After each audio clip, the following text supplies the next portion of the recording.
survivors, and welcome to First Aid Spray, a Resident Evil podcast by fans for fans. This is episode 49, and in this edition we rifle through the files of STARS, the BSAA, and Delta Force as we look over the many appearances of the Master of Unlocking, its profile, Jill Valentine.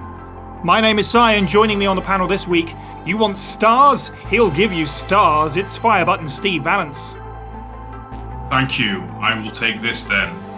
Hello, everybody.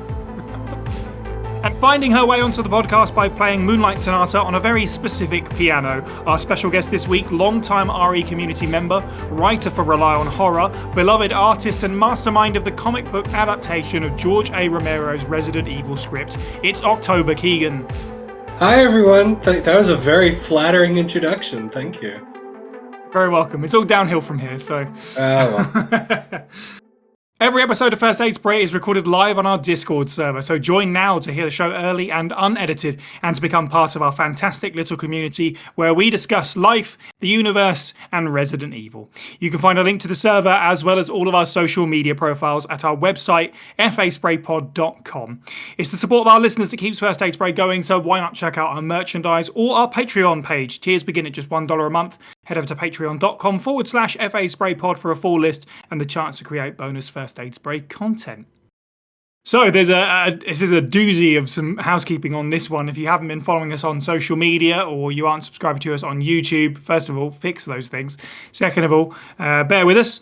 So, of course, special thank you to our new patrons, first of all. Thank you to Walk Different, and thank you to Cosmos, and thank you to all of our continued Patreon supporters and everyone who has jumped to the new tier, which we revealed recently. The fourth and final First Aid Spray Patreon tier, which is Mastermind. So for $8 a month, that will get you everything that all the other tiers get and some handy-dandy exclusives as well. I think I can officially confirm at this point we are working on a exclusive that will stay exclusive for Masterminds forever. But it will also get you early access to our 2 new shows. That's right, we have 2 new shows on top of everything else that we already do. So Tier Death Experience is our ranking show, survival horror and Resident Evil aspects of all kinds. We will debate, argue over them and put them from S rank down to D rank. The first episode is over on our YouTube, where we go over the very much beloved subject of box art. So what is the worst and best box art and which one did I get very, very upset about? You can check that out now over on our YouTube. The second episode is available for Masterminds now, which is ranking Hunter BOW variants. And the second show is Memory Card Lane. This is something that we've been working on really hard. It is an ode to sort of 1990s gaming TV and magazines. Steve, Sherwin and Jordan are sitting down and discussing games from the past, sometimes classics, but more often not, games that you've forgotten about completely or perhaps never knew existed at all, and sort of discussing their history with them, as well as where that game was when it landed, sort of the reaction at the time and its contemporaries, as well as where it sits now and the sort of grand history of video gaming as a whole, and shining the harsh light of day on those titles in some cases. Episode 1 is Excalibur 2555 AD, a very strange action-adventure game for the PlayStation 1. And if you're a Mastermind Patreon supporter, you can check out Episode 2 immediately, which is Jumping Flash, sometimes quite rightfully perhaps referred to as one of the earliest 3D platforming games of all time. So yes, new episodes of those shows are out on YouTube if you want to check them out, and if you want early access to them, Mastermind tier is the place to go. So thank you to all of our patrons once again.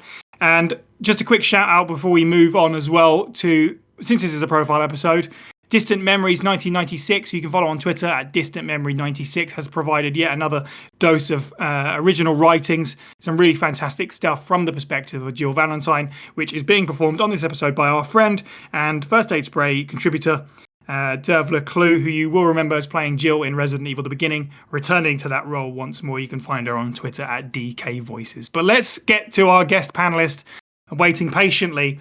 Obviously, I want to talk about... I mean, if you're part of the Resident Evil Twitter community, you already know who October is, so I would love to talk about that with you. But let's go right back to the beginning.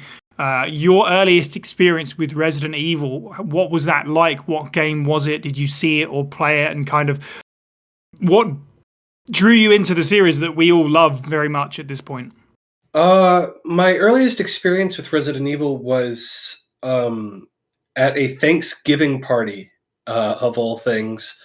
My parents were like essentially super anti-video game. They saw them as a huge waste of time, and so I didn't have access to any video games whatsoever. And at this Thanksgiving party was thrown by my dad's boss at the time, and his son was a little older, and he had a PlayStation 1. And I was really into horror stuff. Whenever I was at an arcade, I'd play Carnival.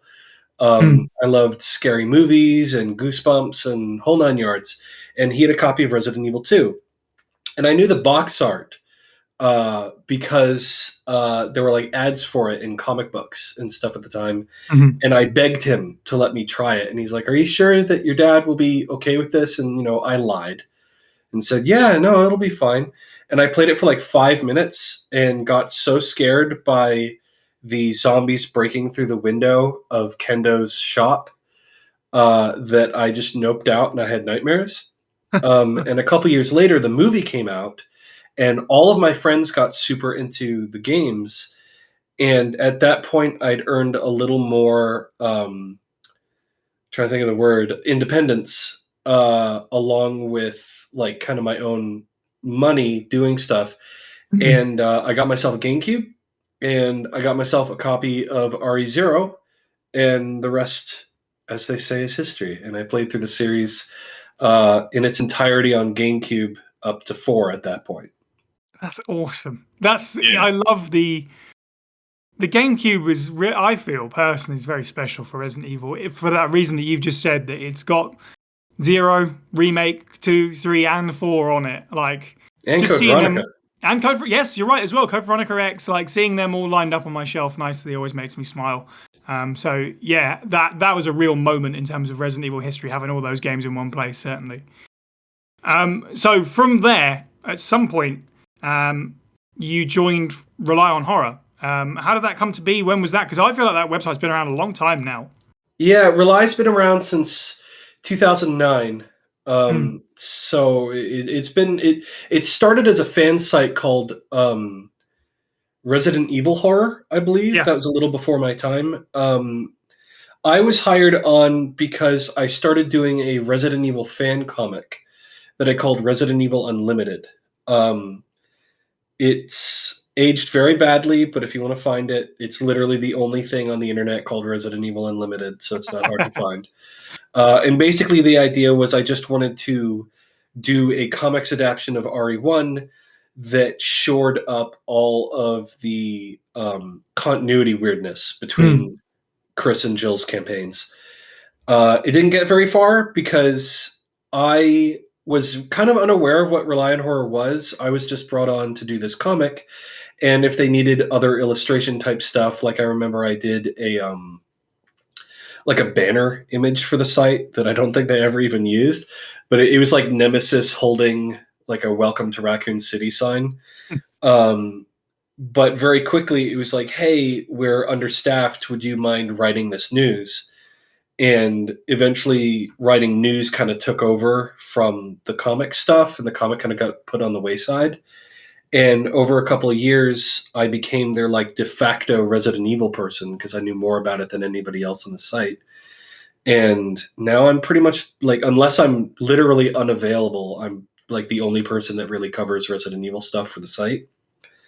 And I've been doing that for 10 years now. I started in 2011 and going strong still. Nice. That's cool. It's funny that it started with comic, because obviously that's my next thing that I wanted to ask you about, which is the rather recently revealed adaptation of the George Romero script. So for those people who are listening who might not be aware, before the Paul W.S. Anderson 2002 film, George Romero did indeed write a script for a Resident Evil film, which was rejected by the studio. I think that's correct. Yes. But I guess it landed online at some point. It's out there to read if you're interested. And October, I mean, it's something that I talked to someone recently about. It's one of those things where it's like, it's shocking that nobody's tried to do something with that. And you are doing something with it, like turning it into a comic book. How did that idea come about? So a couple of years ago, I was talking to a friend about it. It's actually, I literally just stumbled on it. It's on Mm. like an old Facebook chat from like 2017 or something. But basically, I was rereading his script, and I used to be very much one of those people that's like, his script sucks because it changed these things. When meanwhile, for anybody that hasn't read it, it's weirdly, even though it does change a lot, there's a lot of like surface level stuff that I think would probably bother a lot of fans. Like Chris Redfield isn't a member of Stars. He's a Raccoon City local. He's a Native American man that works on a farm. And his only connection to Stars is he's Jill Valentine's boyfriend. Mm. Um, but it's also the only version of Resident Evil on screen that's like an actual adaptation. Like every member of Stars is there. Almost every BOW except for Spiders and Chimera are in it.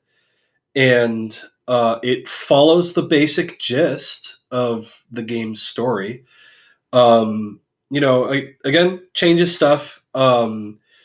But it is weird because, and this is something I talk about on my Twitter, is you can't look at it in terms of a modern day viewing. His script was written in 1998, which means that only Resident Evil 1 and 2 existed at the time. Yeah. The grand majority of Resident Evil lore wasn't established. And as such, there's a lot of things that either he had to just make up or are based on old lore. Like in his script, Stars is a government unit, Right. which, all of us as fans know it's just like the RPD's version of SWAT. But in 1996, the manual for the PS1 version of RE1 says that Stars is a government agency. And that's what S.D. Perry used in her novelization Yep. as well. So it's like, that's technically not a change, and you have to remember that. So anyway, getting to how it came about, is basically just, it was kind of frustrating to me that especially as things like Welcome to Raccoon City came out, and hearing a lot of people complain about the changes that film made, which to date it is the most accurate film that we've gotten. Not that I mean, the Anderson movies didn't try, so I don't know if that counts. But is this kind of like, Romero's script isn't bad. It's different, but it's a pretty good zombie movie, and it's a pretty good Resident Evil adaptation, all things considered. And it's a shame that nothing has or ever will be done with it. It's a public domain script. It was released into like the Library of Pittsburgh's Arts or something. And from what I understand, it is not the only draft he wrote. He wrote about a dozen, but it's the only draft we have access to, and it's his very first draft. And it was a lot of fans think it was rejected because it was bad. That's not true. It was rejected because it was too gory and too expensive. Right. German production company Constantin Films. Germany is not really all that keen on hypergraphic violence in films, especially not in 1998. And his script was rejected multiple times for being too gory and too expensive. And Paul W.S. Anderson's script came along, which is shot in cement boxes and has one digital effect. So they went with that one. Yes, I guess you're so right with German censorship in 1998. I don't think they even got OG Resident Evil 2, from what I understand. Nope. So censorship was strong. I can understand that point. And as you say, if this script features pretty much every BOW from the first game, of course it was going to be expensive to make. Yeah. It's got Yawn, it's got Plant 42, the gang's all here. But right. just to wrap up, so it doesn't take up the whole show, I just want to give the script a chance to be seen, to be something other than just like, oh, did you know his script's out there? It's on some website, and it's riddled with typos, and it's got all sorts of weird little problems because it's a first draft. It's like, no, I want to give it a chance, and I'm trying really hard not to let my fan brain override it, because there's lots of opportunities to be like, oh, well, I mean, I'll just make that like it is in the games. It's like, that's not what this movie would have been. I'm forced to come up with my own costume designs for it. There is zero chance that a video game movie shot in 1999, which is about when this film probably would have been made, would have had game accurate costumes, would have had, game like Barry's black in it. So it's like, I'm sticking with that. There's very little chance that the creature designs would have been similar. I'm trying to bear in mind, like, the Anderson movie did keep the umbrella logo and the stars logo. So it's like those probably would have been the same because they're like too iconic in terms of like you can print those on t-shirts and things. Yeah. But I'm just trying to give it the vibe of being a real comic that might have been published as a tie-in to the film, which was very common at that time. Like every major high budget action movie had a comic book tie-in. Spider-Man 2, Jurassic Park, everything possible had one. And if you go and you read the comic on my Twitter, you might notice I've added like a printing halftone texture to it just to try to make it feel as close to a real comic of that era as possible and to try to capture the vibe of what that movie might have been to the best of my ability, being one person with his script, which has all sorts of weird issues. I am being forced to change certain things coming up. Readers might notice if they're familiar with his script. He forgot to include Chris in the exposition scene where they explain who Umbrella was. He's just not in the room, and then he just knows all that information later. So it's like, Right. That's a thing I have to tweak. But I'm trying to stick as close to his script as possible, keeping in mind things that I'm sure he himself would have fixed in later drafts. So if that's something you're all if any of your listeners are at all interested in, you can check it out on my Twitter page. It's at Sissel the Cat, Sissle the Cat. I am currently up to page 11 publicly. But if you want to support the comic, which is a huge help, and it makes it so that I can actually hopefully finish this thing, I do have a Patreon page. You can support me for $1, $5, $8, and you get a bunch of exclusive stuff, including early access to new pages, as well as like alternate versions, black and white versions that have the 90s filter removed. And there's also like fun bonus stuff. Like I made a whole pamphlet discussing the characters and my redesigns for their costumes. And there's going to be more coming. The next packet is going to be discussing the mansion, which is called the Arkley Mansion. And it was built by a booze runner during Prohibition instead of Oswald Spencer. So lots of fun things to look forward to. That's awesome. Yeah, I'm enjoying it so far. I wish you the best of luck with it because, as you've described there, it sounds like quite an undertaking. So yeah, if, as you've quite rightly said, anyone listening who hasn't come across this yet, I would definitely recommend checking it out. It's super interesting and super unique.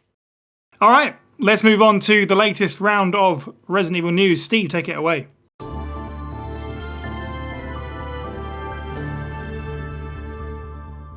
So our first piece of news then is that Resident Evil 4 VR has had an accessibility update. As someone who hasn't really been following the VR thing, by all means, tell me about it.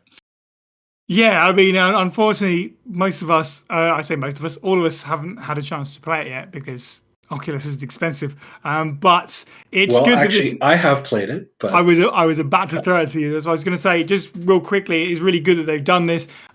This is now adding left-hand support, which you'd think would probably been in it from the beginning, but it's good that it's there. And I think there's height differences now. So if you're reaching for a holster, you can find something that's more comfortable, stuff like that. So it's good that this is coming. Hopefully we can get more stuff like this too, because accessibility is always good for video games in general, especially something that requires, motion controls and that kind of thing.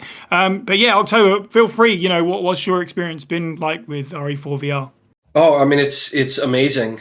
If you have never played a VR game before, or at least not a VR game as involved as this, like PSVR has lots of VR stuff, obviously, but they're all mostly kind of like on rails, or they're things like Batman Arkham VR where you're like in a static position, just like picking stuff off a table.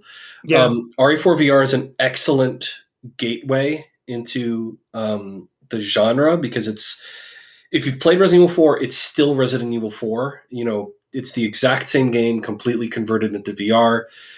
Unbelievably gorgeous new textures. It's the best looking the game has ever been outside of the fan mod.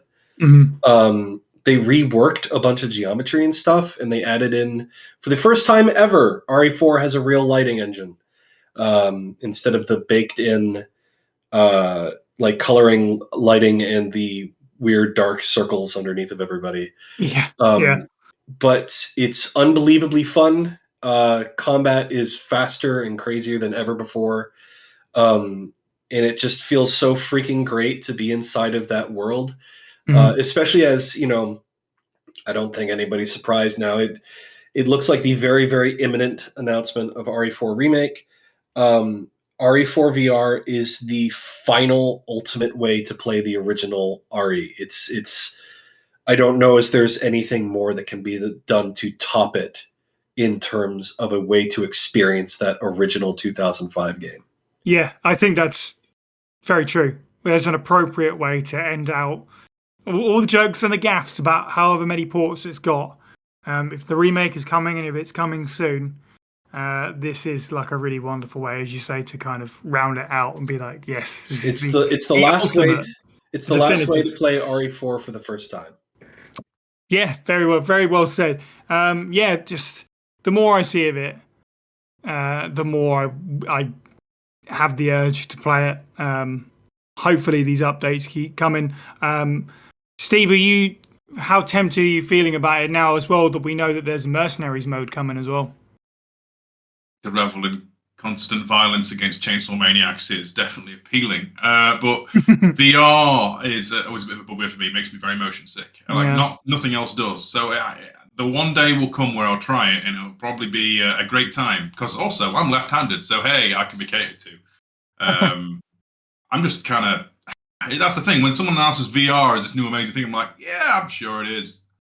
I'm going to sit here with my controller like a grumpy old man. But I will give it a go if the opportunity arises. I will say RE4 VR offers a lot of adjustments for motion sickness issues. Before you even begin playing, there's like a massive menu of options so you can kind of tweak your experience.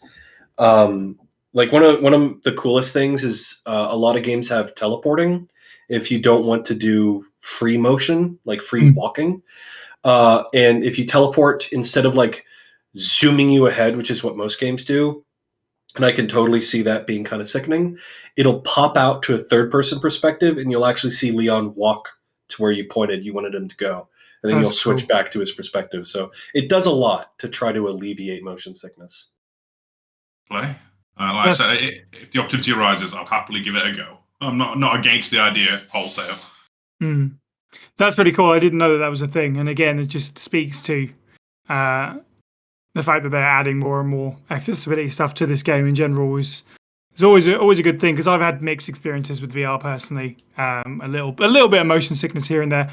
And when I did RE7, for me, I did like the turning circle option. I didn't like it. I need to get back into that and sort of have a tweak with it and see what works best. So as many options as possible for these things are going to be best to allow as many different kinds of people to play this as possible. So our second story this week, Numskull have revealed a brand new Tyrant statue, which is available for purchase on their website. It's very, very pretty is the short version, I think. It's very, very cool. It's gorgeous for the price point, too. Right, exactly that as well. Like, it's 11 inches or something like that. Looks super high quality. In the UK, if you were to, I'm just pulling up an example website, but if you want to get it from just Geek, for example, and I think this is sort of general RRP, you're looking at £80, and in the US, about $96. So that's really, really not that bad for such a high quality. Just a fantastic. The pose is great. The base is needlessly awesome because it's standing in sort of like what remains of the tube. The shattered tank, yeah. Right. It's just really cool. And even on top of that, like, I'd be tempted to have it just because it's awesome. But the problem is if I buy something like this, I'm kind of tied in now, because apparently this is the first in a set, and we already had a bit of a hint at the second one. If you were to watch Numskull's video over on their YouTube, they have a brief show of what's coming next. Steve, I don't know what your sort of like situation is with needless but pretty collectibles. Would this interest you? Yeah, this is the right level of price point for a cheapskate like me. You know, as much as a big Resident Evil fan as I am, my two bits of collectible stuff are the old Resident Evil controller and then a chainsaw controller and a hunter somewhere in a loft. So not a full formed bioweapon in my loft, as in an action figure. So yeah, having a tyrant in this kind of like you said, the stand itself being the broken tank is a fantastic touch. And it's just the price point as well, because normally these things are like, £300 or £400, and it looks on par with what you'd get in the collector's editions of the games. So, say they released remastered now, and this was the kind of thing that I could see being bundled with it. Sure, that's really good. Yeah. What do we know what the next item's going to be? Or I teased it, but it's a liquor. I know that much, which is it's very cool. I don't know how many there's going to be. Or what? I mean, it's quite interesting that they started with the original game's Tyrant. Well, it's the remake design, obviously, and then Licker. What's next? Maybe do we go to RE3 next, or whatever? Are they going to go pull like a classic monster from each of the major games? But you're right. This would look really. If you've got those collector's edition statues from Remake 2, 3, and Village, this would have probably pretty cool with them as well. If you wanted to spice it up, and put some BOWs with your characters as well. October, are you tempted by this? I am very tempted. I don't know where I would put it, but life finds a way. Life finds a side for it to sit on. Yeah. I can relate to that, unfortunately. So, our last piece of news is that the Resident Evil portal have updated with a fancy new history section. This is sort of almost like two announcements. I guess to dial it right back a couple of weeks ago, there were some teasers on Twitter that something was coming. I think a lot of people got overexcited about what it could potentially be. But it's a fairly swifty update to the Resident Evil website. In terms of what it is fairly basic. We've got a new history section with the original game, Resident Evil 2, the original Resident Evil 2, the original Resident Evil 3, which is quite interesting choices, and Resident Evil 0 originally, and then this week added to that is Code Veronica and the 2 Outbreak games, interestingly as well, which is, the choices itself are definitely up for discussion. And a little bit of information, music backing track, and I think most importantly, some really cool artwork, some of which is vastly superior to what we've had before. Really, and a lot of it is unseen too. Yeah, there's some new stuff. There's some definitely upscaled or touched up stuff. October, what stands out to you most about this whole thing? It's the artwork for one. There's surprisingly little. I mean, in comparison to Silent Hill, there's a treasure trove, but there's surprisingly little making of material for a lot of Resident Evil games. And for instance, Outbreak specifically, there's nothing. Yeah. It wasn't included in either of the archive books or anything like that. And I'm overjoyed to see the concept art that they've released. They put out 2 pieces of proto-Licker artwork, the in-between stage of Zombie and Licker, which they keep almost doing. It was planned for Outbreak, and we kind of got it with the Regis. Yeah, the thing hanging from the ceiling. And Remake 2 has concept art of an in-between stage. They keep not doing it, and it's such a shame. But the artwork of those creatures is absolutely phenomenal looking. There's artwork of zombie rats, which is another thing that we keep almost getting, because it's infected rats are pivotal to the Raccoon City outbreak, but they've just never done it. We got zombie rats in Infinite Darkness for 5 seconds. But, I'm overjoyed, and on top of that, it's so interesting to see them using these original games. The original RE1, 2, and 3 from the 90s, and the Outbreak games. This is the first time Capcom's officially acknowledged these things in years. Yes, and it's really easy to read way too much into it. Of they're getting ready for announcement. I don't think it's that. But that said, people have been doing some compare-contrast between artwork that has been released before and the versions that are on this site. And they are not just upscaled. They have been touched up and slightly repainted in places. Which is that's a lot of effort for a website that probably 1/8 of the fan base will ever see. Right. So that's interesting to me. Yeah, if I was to put my tinfoil hat on in that regard, I don't think this is leading to a new game announcement or anything possibly. But whatever the 2022 version of Resident Evil Archives is, some kind of history book maybe, and that's why the artwork is being That'd be dope. Touched up and brought out of the vault and stuff. It would be cool to have some kind of book that goes through really every title. You know, we are very much in the last throes of the anniversary year, so that'd be a cool way to just sort of like tie that up. I think Capcom did announce that they had something, like one last thing they're doing before it officially turns over to the 26th anniversary. Right. Yeah. So there's a prediction. It could be that. It might not be. It might just be Remake 4, probably. Who knows? Steve, what are your expectations on where this is leading and what stands out to you the most? Honestly, you know, I'm going to just say the words, because if I don't, we're going to do the world a disservice. And yes, we want a classic collection or some kind of recollection. Right. And hopefully, you know, cards on the table, the Mega Man ones, they came with like little art book kind of things built into the game themselves. So if this was like a prelude as to what's in them, fantastic. Don't get me wrong.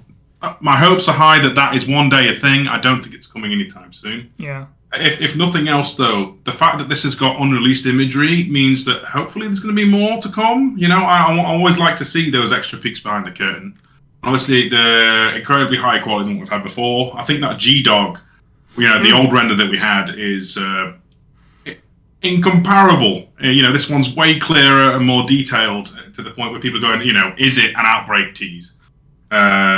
Again, I would like to say yes, but I'm also going to be a realist and say probably not, because for whatever reason, Capcom are afraid of that idea. I just keep my fingers crossed because they like things like this new Capcom Fighters collection, which contains the entire Darkstalkers series out of the blue with full online play. That gives me hope because Capcom hasn't given a shot Darkstalkers since the PSP. So like, maybe just do it. Yeah, no, I want to be optimistic. Such easy money. I do. You know, I mean, like we've had Mega Man get the full run, except for like I think the Legends games. You know, and even and like weird spin-offs, but yeah, like all the mainline titles except for Legends. And at this point, those IPs, especially Darkstalkers, are not nearly as sort of treasured and sacred as Resident Evil. You know, they're not the cash cow that Resident Evil is. So it has to happen at some point. You're right. It's just a matter of when that kind of unexpected drop might be. And there is no doubt in my mind they must have like seen their social media posts with the constant throbbing, baying mass of people going, an announcement of this when, please, Capcom. And then there was obviously the countdown where everyone got their hopes up for no reason because it was a fighting game thing. It was, of course, going to be a fighting game. So, yeah, let's just hope they're listening and that we get something. If nothing else, the artwork is nice. And I appreciate the fact that these, for a time, lost to history games are getting a bit more love, though. You know? Yeah. Cool. Well, that is going to do it for the news for this episode. Let's move right into our main subject of this podcast, which is Profile, Jill Valentine. And now, reading original writings by Distant Memories 1996, who you can find on Twitter at DistantMemory96, in character as Jill Valentine. Dervla Clue, who you can find on Twitter at DK Voices. Raccoon City, a small Midwestern town in America, home to about 100,000 loyal, tax-paying residents. 2 years ago, Mayor Michael Warren finally put an end to all the speculation about the rumored Bright Raccoon 21. The event started early in the evening and played out into the twilight hours of the night, a time when most of the city is at home, presumably safe behind tightly locked doors. All so that city officials could break the news firsthand about a remarkable series of announcements to add greater prosperity and security to the city. The conclusion of the night came in the form of the usual talk from Raccoon's local politicians about how they were dedicated to making the everyday lives of those who live here a better place. There was a lot of talk of public relations efforts to show that those in high places still cared about Raccoon City's proud heritage and landmarks, such as the restoration of St. Michael's Clock Tower. Mayor Warren himself was joined by Raccoon City Police Department's Chief Brian Irons to celebrate the night's most monumental news.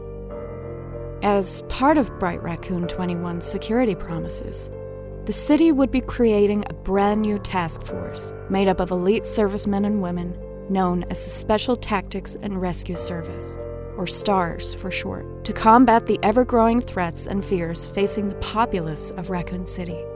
This new group of officers would be made up of those such as myself who came from various military or medical backgrounds. We would be given particular cases, from specialist detective work to handling domestic terrorism and cybercrime. The group was divided up into 2 unique squads, Alpha and Bravo Team, each with their own supervising captain, answering directly to Chief Irons.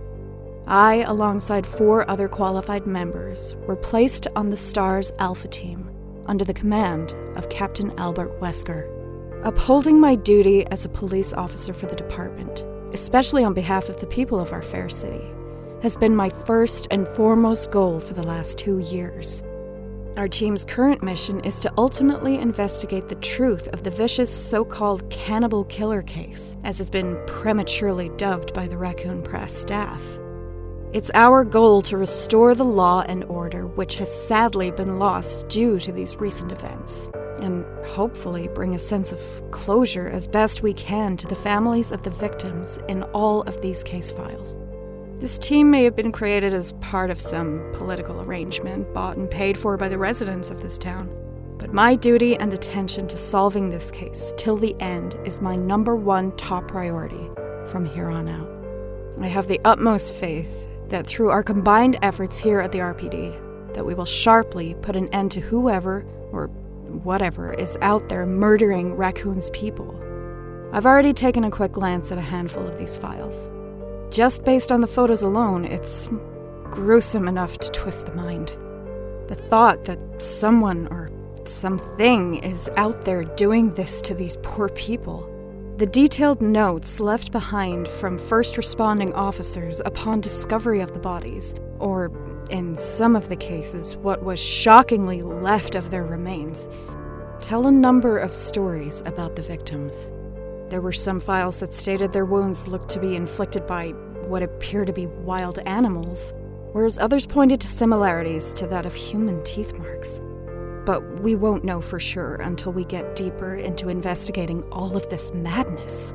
I've also been told that there are several other boxes waiting to be fully processed for our department, so whatever is going on out there, one thing is for certain, that the numbers of victims and missing persons in Raccoon City is steadily rising fast. A grim reality to what is already a nightmare of a situation playing out before our very eyes. So since this is a profile episode, as always, want to do another additional shout out at the top of this to break up us going through every major Jill Valentine entry. We have some pieces of lore, and these come supplied to us by our good friends at the ResidentEvilPodcast.com, specifically the Batman's mythology, although specifically in this case I used the new section on their website, which is an encyclopedia where you can search by characters and BOWs, organizations and so on, rather than trawling through thousands of pages trying to find a particular character or something. So if you haven't checked out their website already, highly recommend. So thank you to those guys. I'm going to start us off with a little bit of a backstory before we roll into our first Jill Valentine entry. Jill was born in America and has mixed race background, with her father being French and her mother being of Japanese descent. She led a decorated career beginning with the US military, where she became acquainted with Forrest Speyer and later Chris Redfield. Jill's strong sense of justice and refusal to give up, even in hopeless situations, resulted in a unique opportunity to join an experimental US Army Delta Force training program, a classified course designed for women who are otherwise banned from serving on the front lines. This exclusive program made her proficient in firearms and self-defense. She specialized in explosive ordnance disposal, earning high grades from her instructors, and was trained to pick a variety of different locks. She also acquired above-average knowledge on drug and chemical matters. In 1996, Jill was recruited into STARS for her already well-developed combat skills. Officially, her rationale for joining STARS was because she could not abide by criminals who threatened innocent lives, but in reality it was much closer to wanting experiences that would give her the true feeling of being alive. In the summer of 1998, she was dispatched to Arklay Mountains to look for the missing Bravo team members, of course setting up the events of the original Resident Evil. The 1996 version we'll focus on first, and then we'll circle back round to the remake as usual. Jill Valentine, one of two playable characters portrayed by Inez in the live-action version. And if I'm pronouncing this correctly, hopefully so, I apologise if not, Una Kavanagh, who did the voice. Apparently, citation needed on that. Yeah, so they say, although I haven't found... Yeah, it's a weird thing. The internet's weird because sometimes you get all the knowledge you need and sometimes it's a complete mess. As far as to be legally distinct, allegedly, Una Kavanagh is the voice actress for the original Jill Valentine. Allegedly, we're only going what the internet tells us. There you go. I think we're covered. Okay, so let's jump right in. October, I'm going to start with you with a potentially big, potentially controversial question. Is that out of the two playable characters in Resident Evil, why does everybody always go towards Jill? Is it because it's easy mode, or is it just because she's the cooler character over Chris? I think it's probably because she's the cooler character over Chris. For that era, you had like Lara Croft and a lot of really badass female characters, so I think that might be part of it too. But just opening the instruction manual and looking at the two of them, Chris just looks like some guy. Right. Whereas Jill has this really iconic character design with the hat and the big anime shoulder pads. The game, I don't think the game itself actually says easy or hard. That didn't come until Deadly Silence, I don't think. Right. So I imagine a lot of players didn't even know that. They just flipped between the two characters and either went like, oh, girl, I'll play as the girl, or they went, she looks way cooler than guy. Dude in vest. And then, in the vest from that Billy in Predator wears. Or you have like word of mouth of people that played both and are telling a friend, and they're like, Chris's story is like okay, but Jill's has like way more stuff going on, right? And there's like intrigue and stuff. Or just like, you don't have to go and get the broken shotgun. Not even that it's easy mode. Just like that's a trick you can do. That sort of thing. Yeah, that's fair. I mean, let's start with the design then. I think that's an important part of what you were saying there, because you're right.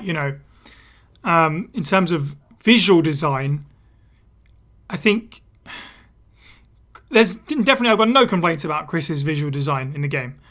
I would struggle to call it iconic in terms of wider gaming history. Like for Resident Evil, sure, people are going to have big time nostalgia about something like that. But in the wider sphere of gaming, I would have no problem, saying of Jill's original look with the blue and the beret and, as you say, the completely impractical shoulder pads.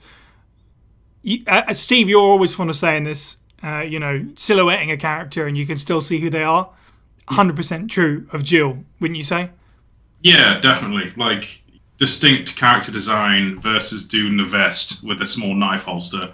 It's clear as day which characters are more memorable. I mean, Rebecca's even quite more distinct. She's got the headband and the bright white against the green. So the boys have kind of got boring outfits, and the girls have all got the fancy ones, which is fine by me. I think it's generally a distinct, even for the like 90s games. Like I don't think any other character in a PS1 game quite had the whole shoulder pads, beret, military look that she's got going on. I can't imagine so. I don't think. I don't know. The 90s were weird for like character design. They really were. Were berets a thing, or I don't remember them being a popular thing. There's the way that, and I wouldn't be surprised at all if this was the case. Guile in the Street Fighter movie wears a beret that looks very similar to Jill's. It's like a blue beret with a logo on it. So I wouldn't at all be surprised if Capcom looked at that, since it's a Capcom movie, and went, that's cool looking. I like that, and popped it on Jill. Yeah, that's a very good point. I'll give you that much. And it kind of sets a precedent.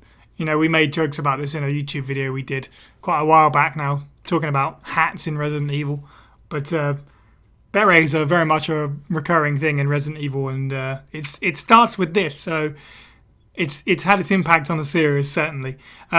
October, you sort of touched on the beginnings there. Something that I really wanted to delve into is that Jill's storyline is also way more interesting than Chris's, as you said. Like, there's a lot more to it. Like, Chris is really just about kind of getting out. Like, there's a little bit of unearthing the umbrella barreling stuff from beginning to end without Yeah. much standing in your way other than like the creatures and the puzzles. There's no story conflict really other than your interactions with Rebecca, which are all pretty straightforward.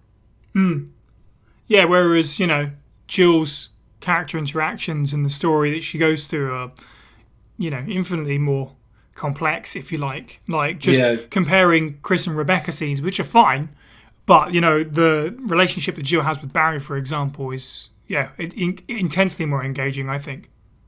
Yeah, and you have all the intrigue of, like, what's going on with Barry, and he's starting to act shifty, which, you know, people always make fun of the voice acting in this game, but Barry's voice actor actually does a pretty good job for 1996. And the whole thing with like him being a traitor, and then it turning out that he was being manipulated by Wesker. It's like there's so much intrigue and like twists going on there that are just not present at all in Chris's story. You know, because you can have that like misdirect of like, there's clearly a traitor in stars. You find documentation. I think the very first sign of it is in the taxidermy room. You find a file from White Umbrella basically instructing like lead the stars into the mansion, collect combat data, dispose of the tyrant. It's like, oh, someone's betrayed us. Yeah. And then all signs point to Barry. And all your choices are all built around whether or not you should trust Barry. You keep being offered chances to just telling Barry to go away, and you're offered multiple instances of that. And then at the end, it turns out you were right to trust Barry. And if you didn't, you get like the saddest thing in the entire game, which is finding his bloody body, and he gives you a picture of his family, and it's like, I was 10 days from retirement practically. It's like, you know, so that makes you feel bad. You want you have to trust him because he's not the real villain here. Right, absolutely. Like, you touched on something that I hadn't even necessarily considered, is the fact that I think one thing that's so underrated about the original Resident Evil even now is all those little choices that you can make that impact the story, and all, you know, the many endings. Thinking off the top of my head, you know, the number of choices that you can make playing through the Chris campaign, very minimal. You know, obviously you can not save Rebecca, and that's a huge departure, but Jill's got lots of little places like that with the, you know, Barry and the rope, and in the cave system and stuff. Steve, how do you feel about Jill's story in Resident Evil 1 compared to Chris?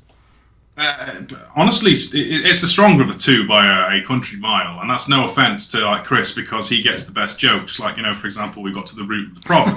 Right. But Jill herself is just an aloof, confused person throughout the entirety of it. The story's mostly Barry's. You're just playing Jill's perspective, seeing it, if that makes any sense. And that's not a dig. That's just the way it plays out. You know, I do like the fact that, you know, everyone talks about getting the shotgun early. Did you know you can screw yourself out of doing that if you take Barry up to check out Forrest's corpse first? You know, but you also get the bonus of seeing that scene where Wesker is talking to Barry behind a door if you do that. Well, there you go. So there are, depending on how you approach the game, you can actually change little things that don't necessarily affect the ending. You know, which is a little bit more complex than, will you have Rebecca follow you or not? And even then, Rebecca doesn't follow you. She just offers free heals, which is okay. So yeah, there's a lot more meat to it when you play as Jill. You know, especially in that sewer section where you can basically dictate whether Barry lives or dies right there, get him to go in front of you, leave him behind, and I believe that also affects how the conversation with Enrico goes. So you know, it's pretty good. You know, it seems weird though that you can get Barry actually killed before the game's anywhere near its climax. I mean, it's such a, I almost kind of hate to say the phrase, but it's, you know, kind of like the Wild West of gaming. Feels like they were just trying a lot of things with Resident Evil.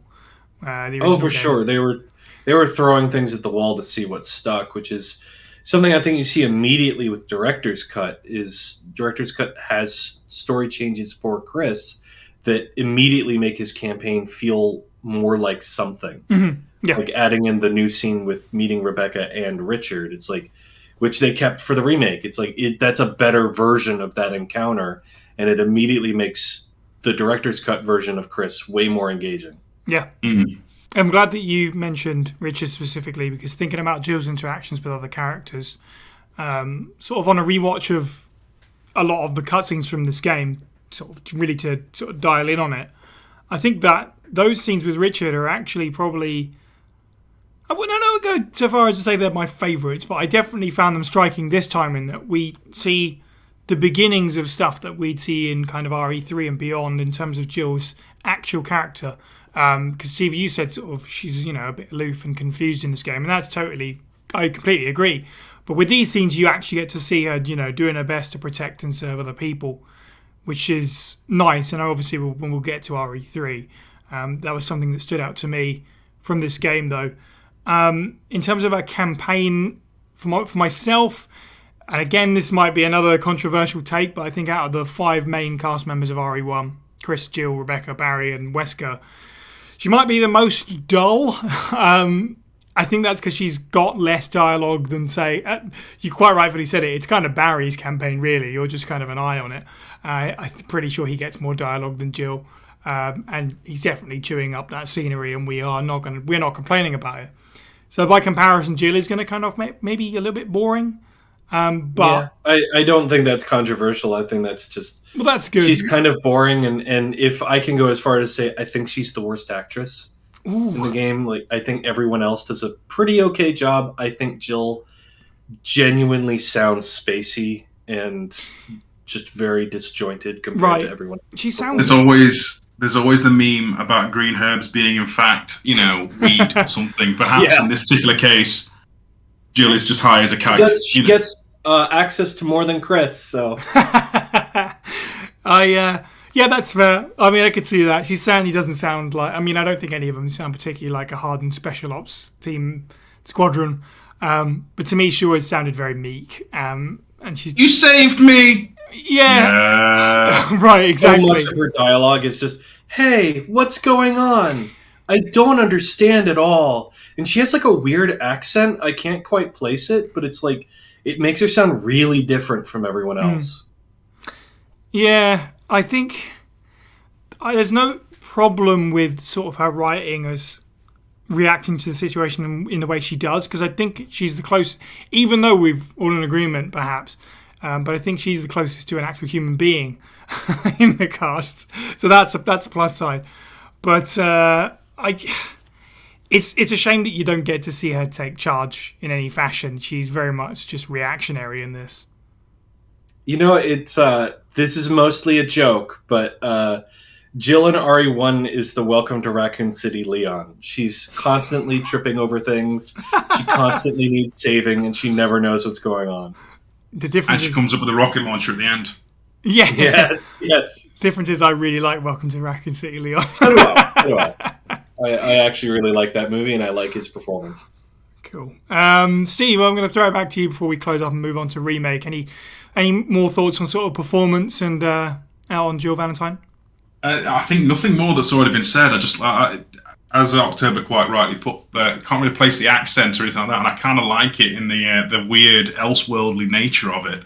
The whole "thank you, I'll take this then," and just stuff like that. Just it sticks with you. One full playthrough, and Jill will be both bland but quotable, which is that's worth some points, right? Sure, let's go with that. Oct, any more final thoughts on Resident Evil 1996's Jill? I love RE96. I've actually been playing it a ton over the last couple of months because of my comic. But because in theory, that's what Romero would have played. Nothing else existed. Absolutely. But yeah, I think Jill's the best campaign, but Jill herself is one of the weaker elements of the game. I still love Jill. It is the weakest version of her in any of the games, though. But also, it's the very first one, so checks out. Right, yeah, that's fair. Okay, well, let's jump ahead quite a few years. Talk about the same story, but let's talk about the remake, 2002 Resident Evil, where she's portrayed by Heidi Anderson-Swan. I think that for a lot of people, it's going to be a very easy pick for her as the Jill Valentine if you were to pick one. I think she is. Yeah, there's a kind of legendariness to her performance in this. I really like Heidi as Jill. She's got a great warmth to her, and in her, not necessarily complimentary of her, but obviously the script she's given is a lot more capable. She's got a lot more to sink her teeth into, so it's nice to see that it's a similar Jill to we had in '96. We haven't got quite to the sort of hardened off Jill from RE3, but there's much more in this. Steve, would you? Obviously, you don't need to necessarily put you right on the spot, but Heidi as Jill, is that a high-ranking one? Would you say? Yeah, she's a high-ranking Jill. For me personally, she's not the best, but I can totally appreciate why she would be for others. She's got a bit more of a developedness to her than her original counterpart. Obviously, not just the vocal performance, the touch-ups to the script and the way that plays out play a massive role. October, what's your thoughts on Heidi Anderson Swan? Yeah, I'd say that she's probably, if not my favorite Jill, definitely tied with Catherine Disher. Yes. Yeah, they're both great. And they're all great, and I love Nicole Tompkins too. I don't want to pick favorites necessarily, but this version of Jill I just love. I think both the performance and the writing in Remake are really solid. I like her characterization way better than the original RE1. And yeah, overall they did a great job of making Jill feel like a much more capable and badass character in Remake than she was in the original. There is my notes have got rather haphazardly kind of refer to Resident Evil 96 as kind of feeling like a bit of a lost little girl. Whereas, Remake, she capable is a great word for it. She feels like a woman in control, at least by comparison. The situation's dire, but I feel like, if I was there with her, I would trust her with my life. She gets to do a lot more cool stuff in this, and she also, I think, underrated for quotable lines as well. Personally, even if they are kind of crap as well, I can't deny you viral cultured freak as an insult gets me every time. It's a heck of a one-liner. I need a short clip of her just going, ciao. Right. Yeah. Yeah, the sass and the sarcasm's great. I think Heidi pointed out herself, I think she was doing a stream with, I think it was Crimson Head, and she was laughing, and there's a small moment she gets with Barry where she goes, okay.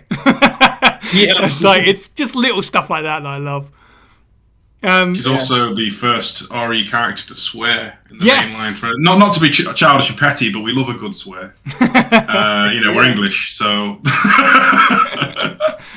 She drops the S-bomb. That's right. I'm glad I'm going to take this as absolute fact that's the first time, because I've always kind of wondered if that was, every time it comes up, it kind of takes you, out of it in the whoa kind of way.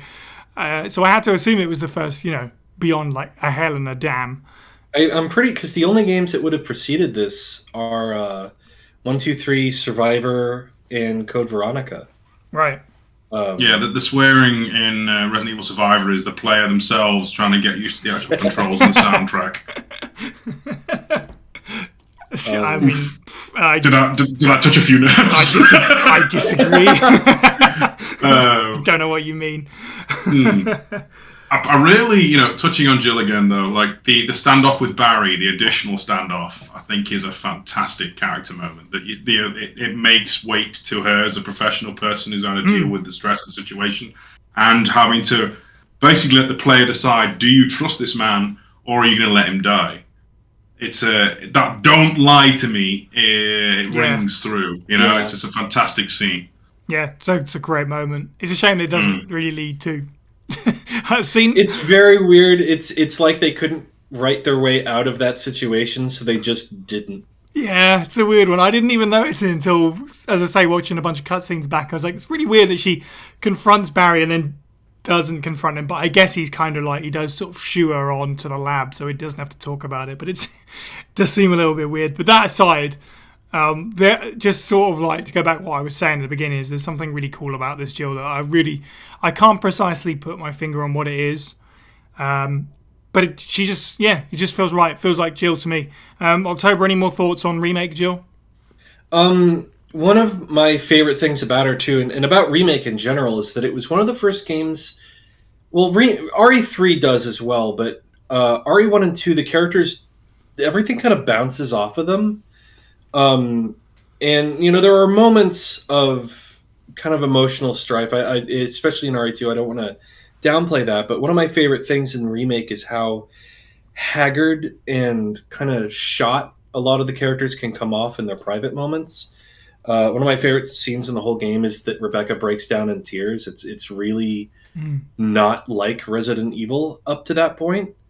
But with Jill, I find it fascinating that she is kind of sassy and super capable when she's around other characters, but she's also a character that has moments of weakness in between. Like, she's the one that pukes, crushing the zombie skull, as opposed to Chris, who doesn't do it at all. He just backs away. So it's like that conflict. Like, Chris just steps away from the zombie that comes out of the tub, but Jill takes the affirmative action and crushes its head under her boot, but also pukes over it. And I find that just a super interesting character trait of like that she's able to stay strong when she needs to, but she is still human and she is still vulnerable when she kind of doesn't have to be in charge around other characters. And I feel like that kind of bleeds over into like Remake 3, where she's super badass and capable, but also her apartment is filled with empty pill bottles. Yeah, totally. That duality between being professional around others and then in your private moments losing your mind is an understated thing that I think is actually really fantastic about Remake Jill. Yes, I agree. And we'll talk about Remake 3, but I really appreciate that they did some stuff like that, because we haven't really seen that in the series. You say, we haven't seen it before Remake, and that's totally right, but I would almost argue we haven't really seen anything like it since Remake, because, the trajectory of the series with the more action focus that came in the 2000s, and games that would have, like your Outbreak, where there's a lot of characters running around, so you don't get those private moments. I would definitely say that Remake 1 is the most grounded Resident Evil has ever been. Yeah. It's like, even with the modern games, they're kind of dancing around groundedness. Like, all the tragedy with Kendo and Remake 2, like, that was really solid in my opinion. But also, Resident Evil's kind of embraced the, like, oh, this series is dopey and goofy and stuff, which I kind of disagree with. Before it was unintentionally funny, and now it feels like it's being deliberately funny. Right. And I think that's a shame, because I do think that the series, as Remake shows, has a lot of space for more grounded human moments that kind of get turned into jokes now. No, I agree. It's a really good point. Steve, any final thoughts on Remake Jill? Honestly, I'm kind of like, the only real issue I have, besides the stuff we've already talked about, is there's not really much in the way of dialogue with the characters. Like, the amount of stuff she actually says to Enrico and the amount of stuff she says to Chris and Rebecca. I don't think she has a speaking line with Rebecca in Remake 1, does she? It's like not until Umbrella Chronicles. The only time Rebecca and Jill have ever spoken to each other is the Umbrella Chronicles. So yeah. # Chamber Time canon. So it's just a shame there's maybe a little bit of underutilization there. Because, you get a potential for 2 scenes in either run with Chris and Jill really conversing one another. And obviously they become a major pairing from here on out. But that's a complaint I can have for the original as well. So underutilization, maybe, it would be my main concern. Yeah, I can certainly see that. I would be on board with... This is coming from Captain Foresight, though. We know that they become a bigger deal together. And this is more looking back. So I guess maybe I'm being unfair. No, I think, you're right in terms of sort of like 2020 vision, but I would agree with you. If we ever get that remake, and knock on wood, it doesn't happen, I would agree that would be one thing that would be nice to see those characters interacting more. You know, Chris and Jill, and to get some Jill and Rebecca, you know, would be nice as well.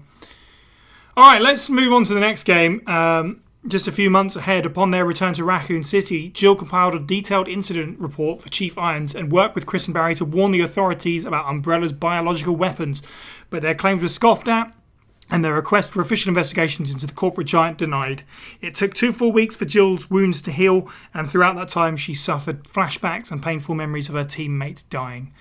Wanting to investigate Umbrella further, Chris and Jill confided with Barry and decided to fly to Europe to investigate Umbrella's main headquarters. Barry decided to first ensure his family's safety and took them to Canada, and this prompted Jill to decide to remain in Raccoon City a little while longer and investigate Umbrella's laboratories before joining up with Chris at a later date. So, in September 1998, Jill Valentine attempts to make her last escape from Raccoon City in Biohazard 3 Last Escape, aka Resident Evil 3 Nemesis. The 1999 version first, where she's portrayed by Catherine Disher. I started off with... Yeah, let's talk about Betrayal first, I think. With Remake saying about how Heidi Anderson-Swan, I'm sure, is very easily could be like, it's the Jill Valentine for everyone. But for me, it will always be Catherine Disher. I wonder if that is because she gets the benefit of being like having a whole game to herself, and admittedly, as we all know, the sort of history of Resident Evil 3 starting off as sort of like a side game that got to be a numbered title. So it wasn't necessarily intended that way, but this is the first game with only one playable character aside from, you know, playing as Carlos as a guest briefly.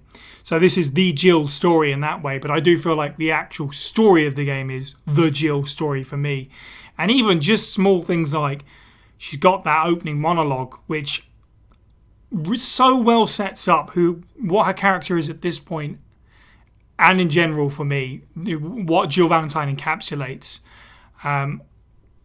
If you were making a top Jill Valentine moments, that monologue one is without a doubt on there. It sets up the game and her character so brilliantly. October, I'm going to throw to you. How do you feel about Catherine Disher as Jill Valentine? Oh, she is fantastic. I mean, she's such a great performer, and she embodies that character so well in both the original RE3 and Marvel vs. Capcom. She combines this, like, she's fun and, you know, a little sassy, but also really hard and angry, and very in control. Like, she's the Ian Malcolm of the Lost World in this game. She's the one that knows all these things. She doesn't have time for everyone else and her bullshit, Right. while also still trying to help people, even though they won't listen to her. Yes, exactly that. Like Dario, like pleading with him to come with her, and he's, I told you, never. She's great. She's a fantastic Jill, and I absolutely understand why she's a lot of people's favorite. Yeah, if she had got Dario out there, he would have absolutely slowed her down. But the fact that she at least gave it a shot, even after if you don't try to save one life, you'll never save any. Exactly. Like, even after the opening monologue, to go right into that, I think it's just fantastic for setting her up as a protagonist and as the playable character. It makes you want to get Jill out of there safely and put you in that mindset of, doing what we can to save who we can. And she's got so many great interactions with characters that sort of feed back into that as well. Steve, how do you feel about Catherine Disher as Jill Valentine in Resident Evil 3 and the beloved Marvel vs. Capcom? I have a lot of ingrained biases in this one, in that, because I was a follower and watcher of 90s seminal cartoon The X-Men. Yes. It's hard to disassociate Jean Grey from Jill. I feel cartoon was like a Resident Evil reunion party. Yeah. And as a result, this always feels like this is Jill at her most quote unquote out and out heroic. Like, everything she does just feels that little bit more Saturday cartoon to me, which is not a bad thing. I love me a Saturday morning cartoon. She's just like, everything that she does is like what a hero must do kind of thing. With the exception of like the post-train car derailment, where depending on who goes where, it can either be Carlos trying to pick Jill up, or it can be Jill trying to pick Carlos's spirits up, which normally involves someone getting yelled at or someone getting slapped upside the head. And I just think that moment where all the stuff's going on and Jill still has to turn around and basically get this dude's head sorted out while being chased by a 10-foot stack of leather with a rocket launcher, it's pretty good. Overall, voice performance is fantastic, at least for that era. I would say easily the best actor of the PS1 games, and I'm an RE2 stan. So yeah, it's weird though. Like, as a result of that era, she does feel cartoony, which obviously is the point. I guess we got a cartoon voice actress, but the way the script goes as well. That's an interesting way to put it, and I don't disagree. Certainly, I can absolutely see where you're saying from. She does become a bit of an action star in this, right down to how the game ends, which I'm sure we'll talk about. But in comparison to Remake, where you have this slow build-up where she's in an apartment and then things kick off, RE3 skips that nonsense and she explodes out of an apartment building. Yes, exactly. The entire time going through with tinnitus and God knows how many other things from trauma of explosions. That she's perfectly fine, by the way. Health is at full. So okay, cool. Yeah, I think it's more than just setting up the Jill Valentine character that sets up Resident Evil 3 so well. She's coming out of an exploding building. It's like, it really gets you into what this game is about.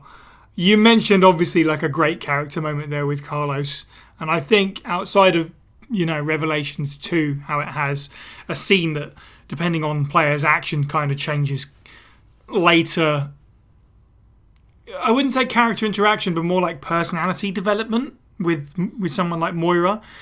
We get that in RE3 as well. It's a very rare occasion. Obviously, RE1 has a bunch of potential choices that we just talked about, but really, they don't really alter any character personality so much. But for the Carlos section, with depending on what you do with the train car, the monorail, whatever you want to call it. What's the word I'm looking for? Tram, subway? I don't even know. It's a tram. Cable car. I guess yeah. Depending on what you do with that, obviously, as you just said, Carlos either has to pick you up or you get to slap him around the head, which is obviously the better one. But all of her character actions are incredible.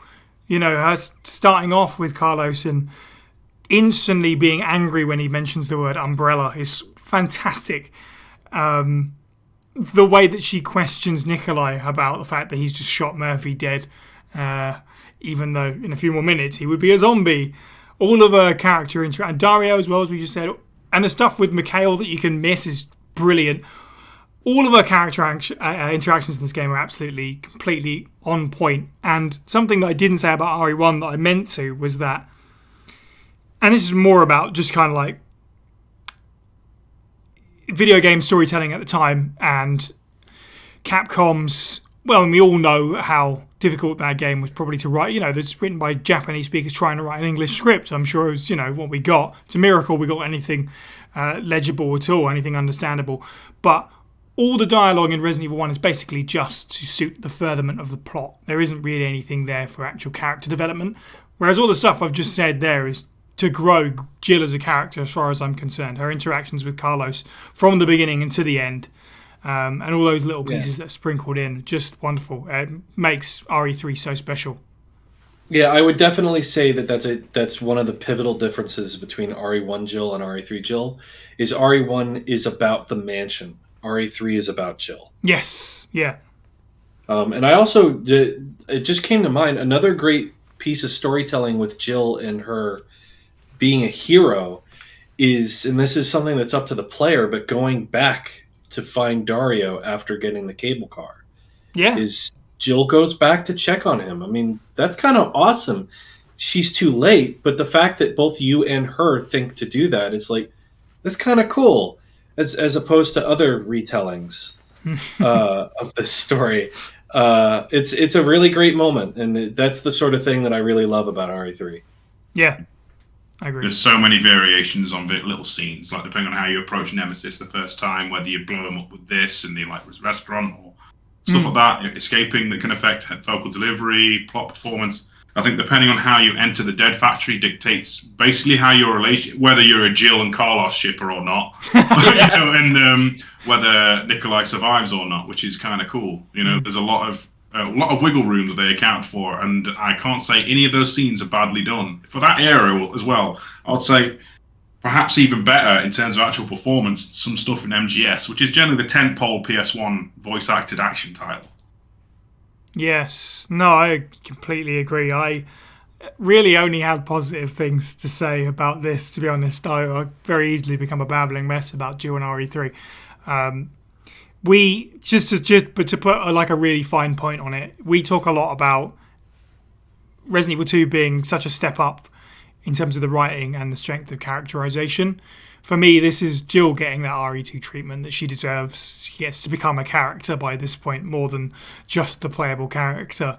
And going back to your cartoony, what you're saying about her potentially feeling like a cartoon character, she gets a ton of great lines in this, like so much quotable stuff in a different way to RE1's goofy quotable stuff, although there's definitely some goofiness to it. I'm going to put you guys on the spot in terms of picking a standout line. For me, I'm going to go a real deep cut that made me laugh when I was looking back over cutscenes for this one, is when Nikolai gets pulled through the ceiling, just prior to that, when Nikolai gets killed if you opt not for the helicopter battle. He's talking about how the monitors and the supervisors basically get a bonus if they take out Jill Valentine, and she just sort of yells back to him from behind cover, "I have no intention of contributing to your retirement fund." It's unnecessarily wordy for a one-liner, but I just really appreciate it. October, what's your standout RE3 line? I mean, the easy one to go with is like, "You want stars, I'll give you stars." But right. Like, I'd say one of my favorites, especially as a Ace Attorney fan, is "Once the wheels of justice begin to turn, nothing can stop them." Yes. Nothing. Yeah. It's a really great line, and it's a fantastic delivery. Steve? See, in the 49 episodes, minus bonuses, of course, that we've done for First Aid Spray, I think we've established I can be a bit of a simple man. So I will turn around and say that as a lover of fighting games, the fact that there is a line in this that I'm pretty sure is either, if it's not ported wholesale, it sounds like it is, and that's just, "I'm a member of STARS," when she's yelling at the mercs. The vocal delivery, the somewhat parental condescending tone, it works, It's like talking down to some children who have assault rifles. She's got that grit, that's what it is, isn't it? Yeah. And then hearing it again in Marvel vs. Capcom, where you, I don't know if either of you are familiar with that series, but I think that and "Come On" are Jill's main lines in that game, and it's so great because I'm pretty sure it is just that audio clip from RE3, but it comes off with this kind of like, "You want some brah" kind of vibe in MVC. Yeah. I guess really, unless you guys have got any other points about sort of like characterization and story, the only thing we haven't talked about is the design, like the actual look of Jill in this game. Arguably just as iconic as the beret, perhaps. It is simpler, I guess. It's not quite as unique, maybe. I'd be interested to get some opinions on this. Steve, keeping it light, because we know that there's something in the myths where you go into detail with these kind of things coming out at some point. But what's your feeling on RE3 classic outfit? It's okay. I appreciate that we're keeping the colour theme, and we've established that Jill's colour is blue. Mm-hmm. I like Jill with her hair down. Looks different and more distinct from her counterpart ladies in the Resident Evil universe. Sure, Therefore, being able to silhouette her more distinctly. Pretty sure no other horror game protagonist has ever pulled off that outfit and lived. So, fair play there. Yeah. Oct, what's your thoughts on the look for RE3? I agree, it's cool. One of my favorite things about Resident Evil character design is that they're all color-coded. So it's cool seeing her stick with blue. It's a ridiculous outfit, especially for the situation. I mean, she runs 8 steps, and that top is not staying up. But it is an iconic look. I would argue that it might be more iconic than Jill's RE1 look, just because it is very sexual. That you see it on like statues and fan art and stuff like that. It's a goofy costume. I do like the breakup with she has this like blazer tied around her waist that I like that breakup of blue, white, black, brown from top to boots. It's okay though. I think it's a little goofy, and it looks even goofier with the remake 1 version of the costume, where her bust just makes it look ridiculous. Right. Yeah, that's fair. Okay, so let's again sort of flip the coin on this one and go to the remake version. The most recent Jill appearance, even if it is a remake, the 2020 version of Resident Evil 3, where she was portrayed by Nicole Tompkins. Obviously, at this point, not sort of lore-wise or anything, but in terms of appearance, we hadn't seen Jill in a game for 8 years. So I think there was maybe some pressure to get this right in general, because Jill is a beloved character who's been missing so long, but also, of course, you're remaking a classic game. So, a lot of pressure. For me, in terms of the performance and the design, I really don't have a bad word to say about it. Like, they did from top to bottom in terms of those things. They did Jill right, I think, as far as I'm concerned. Steve, what do you think about Nicole as Jill? Fantastic. A different take, to be sure. A more stressed and angry Jill than we've ever had before. Feels at times for me, this is going to sound very strange to say, but somewhere in the lens of if Sarah Connor by way of John McClane, she feels like an 80s action hero version of Jill. Which is appropriate, because I think I've said before that Remake 3 is the best Terminator movie we've had in years. I have no complaints. Like, a lot of people are like, Jill doesn't swear. Well, this Jill does. Yeah. We've already established that Jill swears. Yeah, shut it, internet. Take that. But no, generally I like her. The way she's compassionate with Brad, the way that she's still standoffish with Carlos. There's even like the flirty lines of that that everyone's so excited about. Personal standout moments for me probably are the shutter gate scene where she decides to, oh wait, they're going to kill everyone in the train. It's going to kill everyone in the car if I go this way, and she baits Nemesis away. Little moments like that I think are fantastic. Kind of think what's the word where they false pretenses a bit with the PTSD stuff. Feels like it's underutilized. You get a little bit in the beginning and one potential night terror with a rather cartoony Carlos zombification, which is a shame. Yeah. But overall, I would love to see Nicole's Jill again in some way, shape, or form. Yes, I would agree. I really like that they put that sort of PTSD kind of stuff in there. I actually forget that sort of second scene even happens.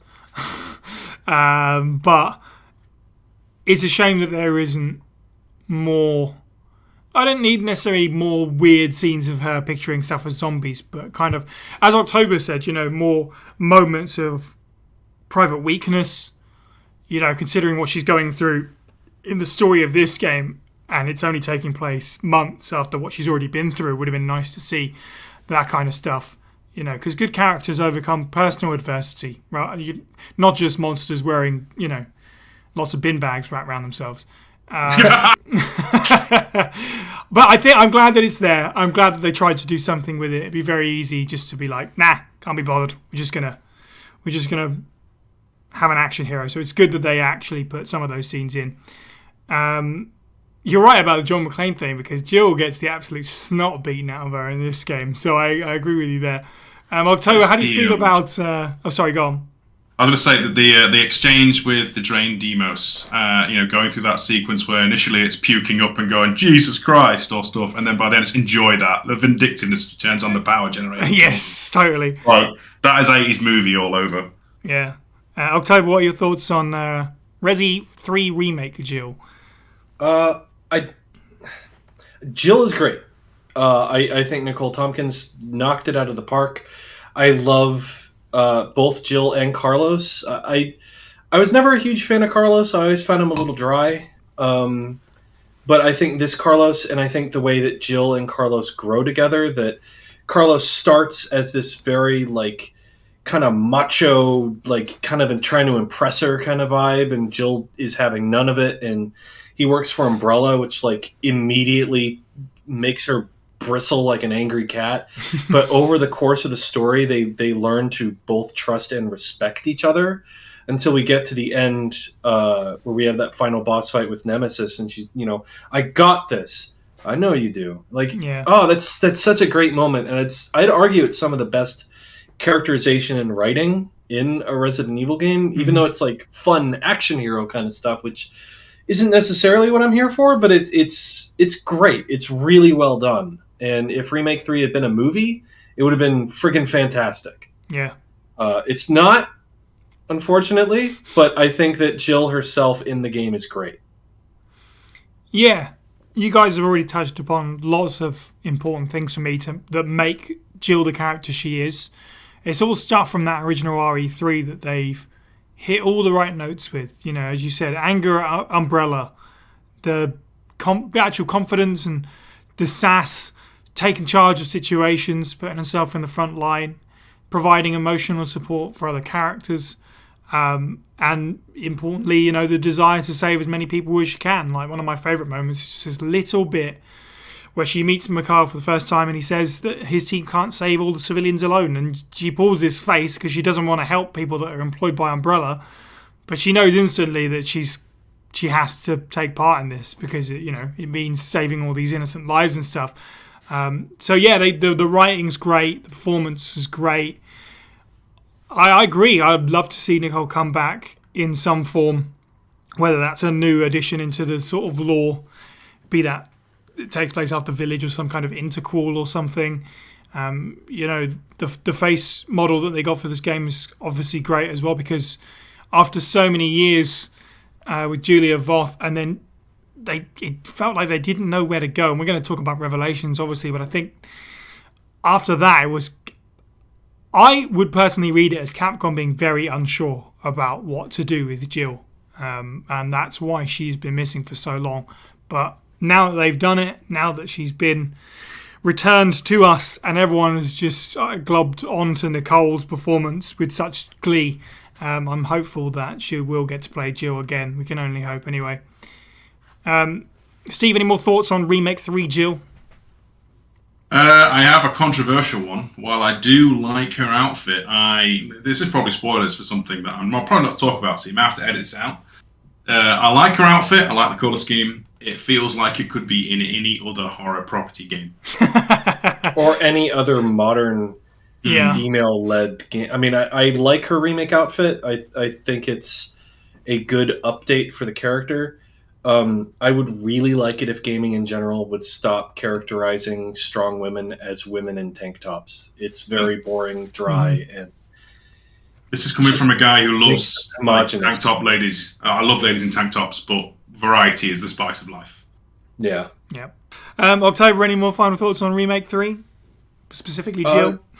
Yeah, Jill's great. I think she has great dialogue. I think Nicole absolutely nails it. The biggest issue with Jill in this whole game is that we do get her, if you want stars, I'll give you stars line, cut off by Nemesis punching her in the back of the head. I don't know who made the decision to bury that line in a very easily missable spot as opposed to making it her final line against Nemesis. That was a terrible idea, and it's goofy as heck, but the rest of it is great. I do like the take the hint line, though. Admittedly, that should probably be earlier. It is good, but I think it should have been earlier. Yeah, switch them round. Yeah, maybe so. I mean, that RE3 mod? Sorry. Yeah, screw your clock tower. I just need some dialogue switched around. She does. Aside from those, I would agree. But she does have some fantastic lines in this game as well, as chat has pointed out. I know how a radio works, and both that line and the delivery is just so fantastic, and the facial performance. She just gets this very bemused, condescending expression on her face. It's just like, oh, I live for it. It's great. Yes, and of course, bitch can't even swim. So, yeah, such a weird, out of context, such a weird line, but I'm sure everyone laughed when they heard it. So she tells Nemesis to suck it while blasting a grenade launcher at him. That's peak Hollywood right there. It gets worse every night here in Raccoon City. When the sun goes down over the surrounding Arklay Mountains, a dark shadow of death is cast upon each and every living resident of this town. The city's many streets, alleyways, neighborhoods, and proud places of business lock every door and window tight, becoming as silent as the grave. The brief burst of strength and confidence the people displayed during the hot summer months, despite being stricken with unimaginable grief and despair, has now burned out. The violent, bizarre murder cases that plagued Raccoon City in late June through August broke through the once solid foundation the town was built upon. Against the slew of dramatic news stories day in and day out from Raccoon Press and other local stations, which I felt only made things even worse for the affected families, the Raccoon City Police Department fought hard on the other end of things to help control the dire situation sweeping over town. The murder cases were always gut-wrenching to hear, especially when we had to break the news to a victim's family. But for every seemingly unsolved murder, there were many of those who sadly were never found from the missing persons list. The people from that side of all this either prayed at St. Michael's clock tower for their loved ones to be hopefully found alive, or just silently waited at home for news to break, confirming their worst fears.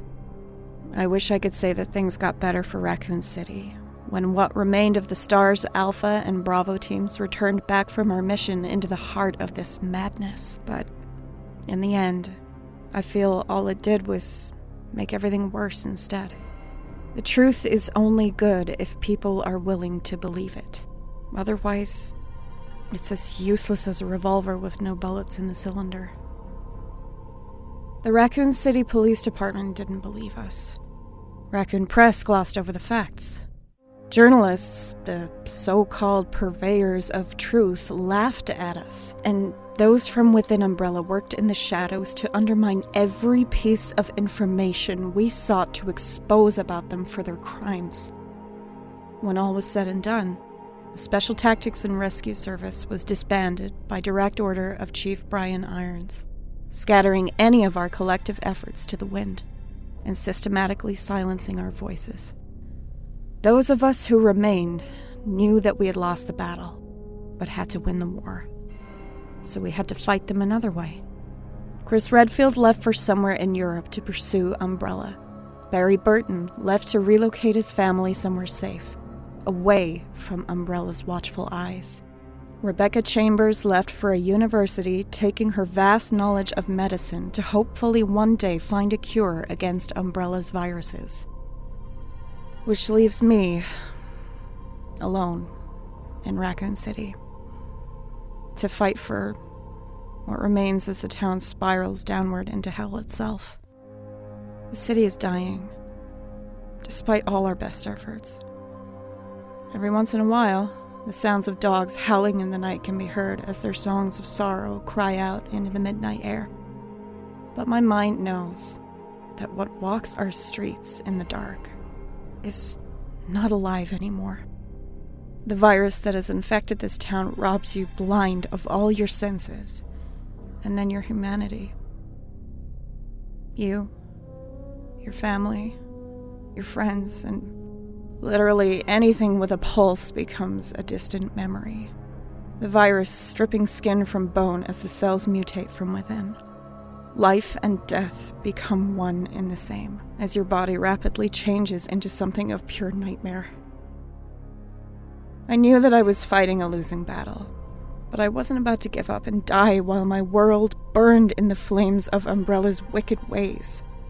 Even after surviving the unspeakable horrors of the Spencer Mansion incident, my work wasn't done. I thought I could still make a difference here, to help expose Umbrella and bring them down in my own way. I also knew that whether anyone believed us or not, deep down in my heart as both a person and an officer of the RCPD, I couldn't turn my back on the people of this town. The nightmare is not over yet. But one day, in the not-so-distant future, I pray that all of this is laid to rest. Until then, I will keep on fighting the good fight against Umbrella, and those who wish to carry on in their bloody footsteps of destruction.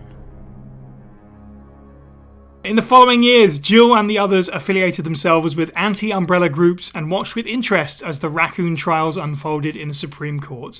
Throughout that time, they also searched without success for Albert Wesker, who is now affiliated with the rival company. In 2003, Wesker secretly leaked intelligence that the Russian branch of Umbrella were developing a powerful new BOW, and this led Chris and Jill to investigate a small village in the Caucasus region, where they discovered another T-virus leak. The only survivor was a little girl named Anna, and Jill took her under her wing. They discovered Anna's father was an Umbrella employee, and a nearby chemical plant was the secret base the company were using to carry out its latest bioweapons research. Armed with this information, they immediately linked up with a regional biohazard containment unit and launched an assault on the base without waiting for final approval from the Russian government. That brings us to, specifically, a lot of that was set up from Prelude to the Fall, which is the Prelude comic for Resident Evil, the Umbrella Chronicles.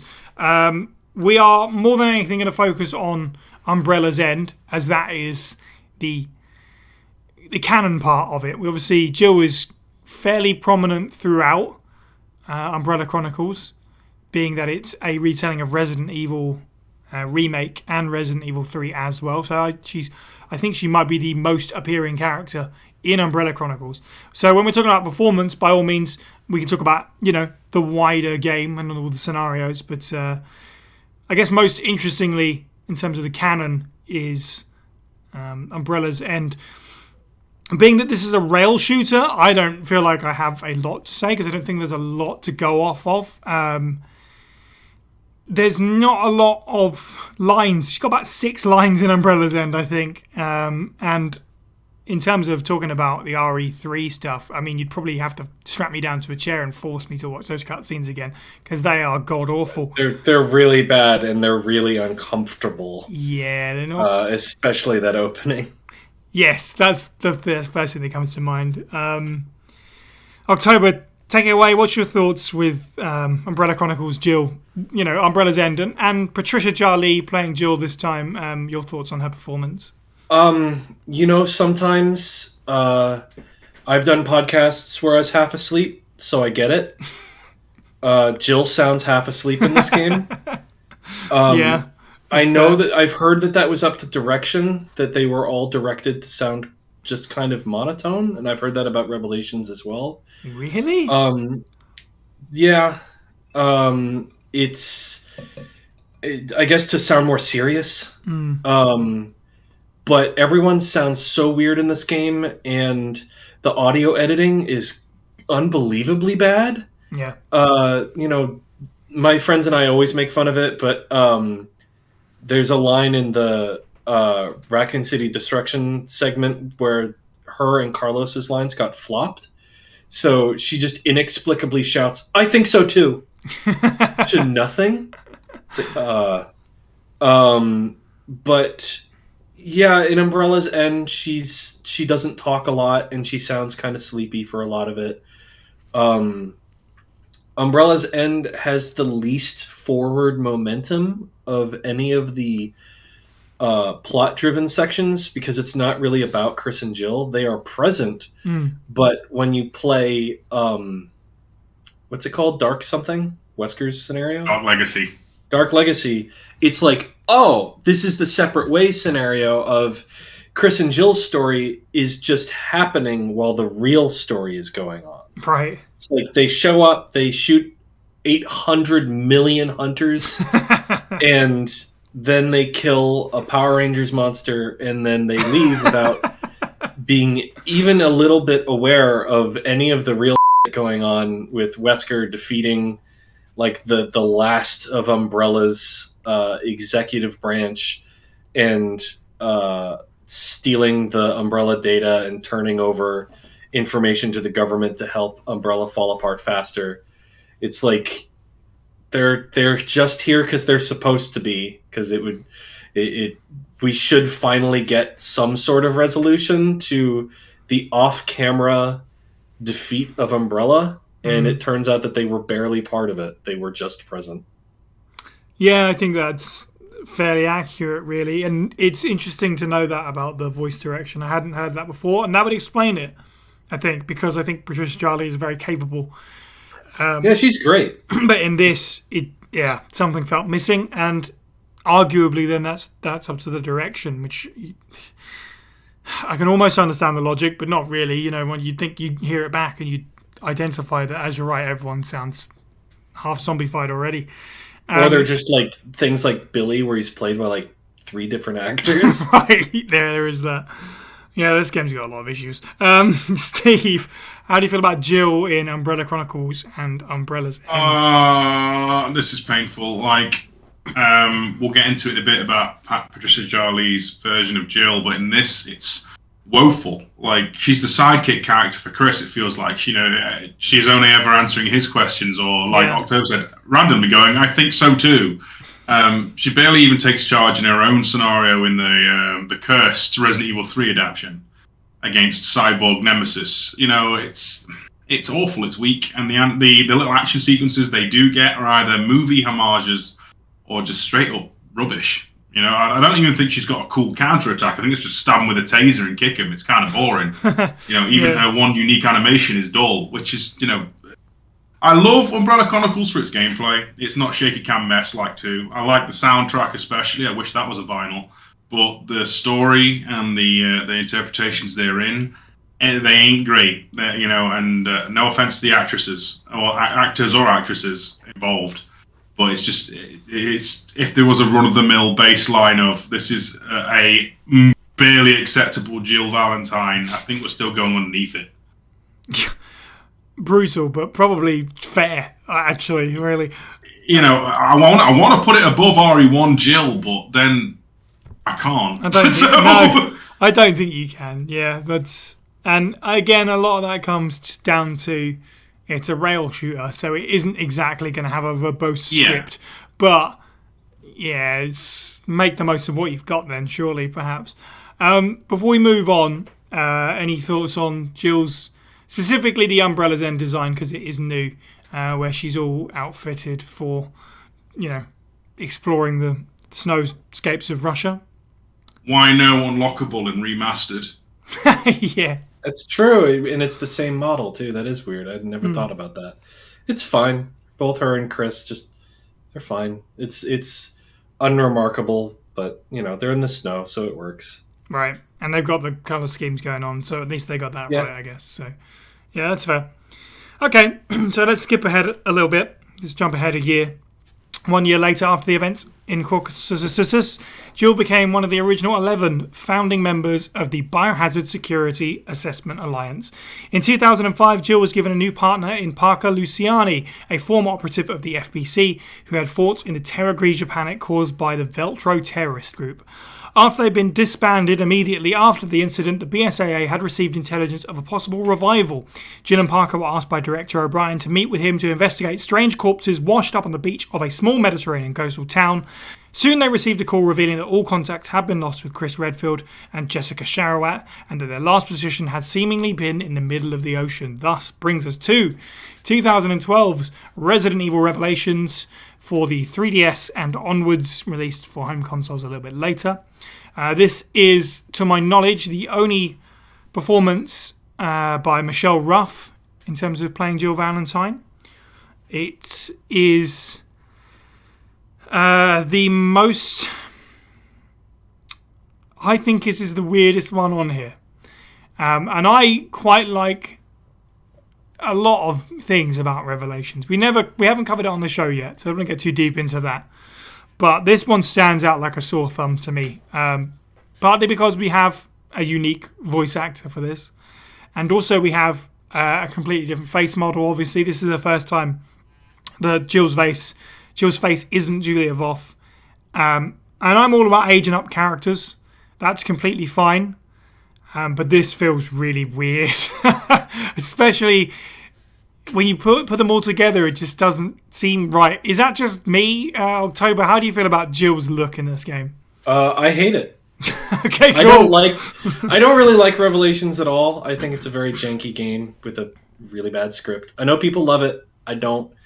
I think Jill's design in this game is really bad. Yeah.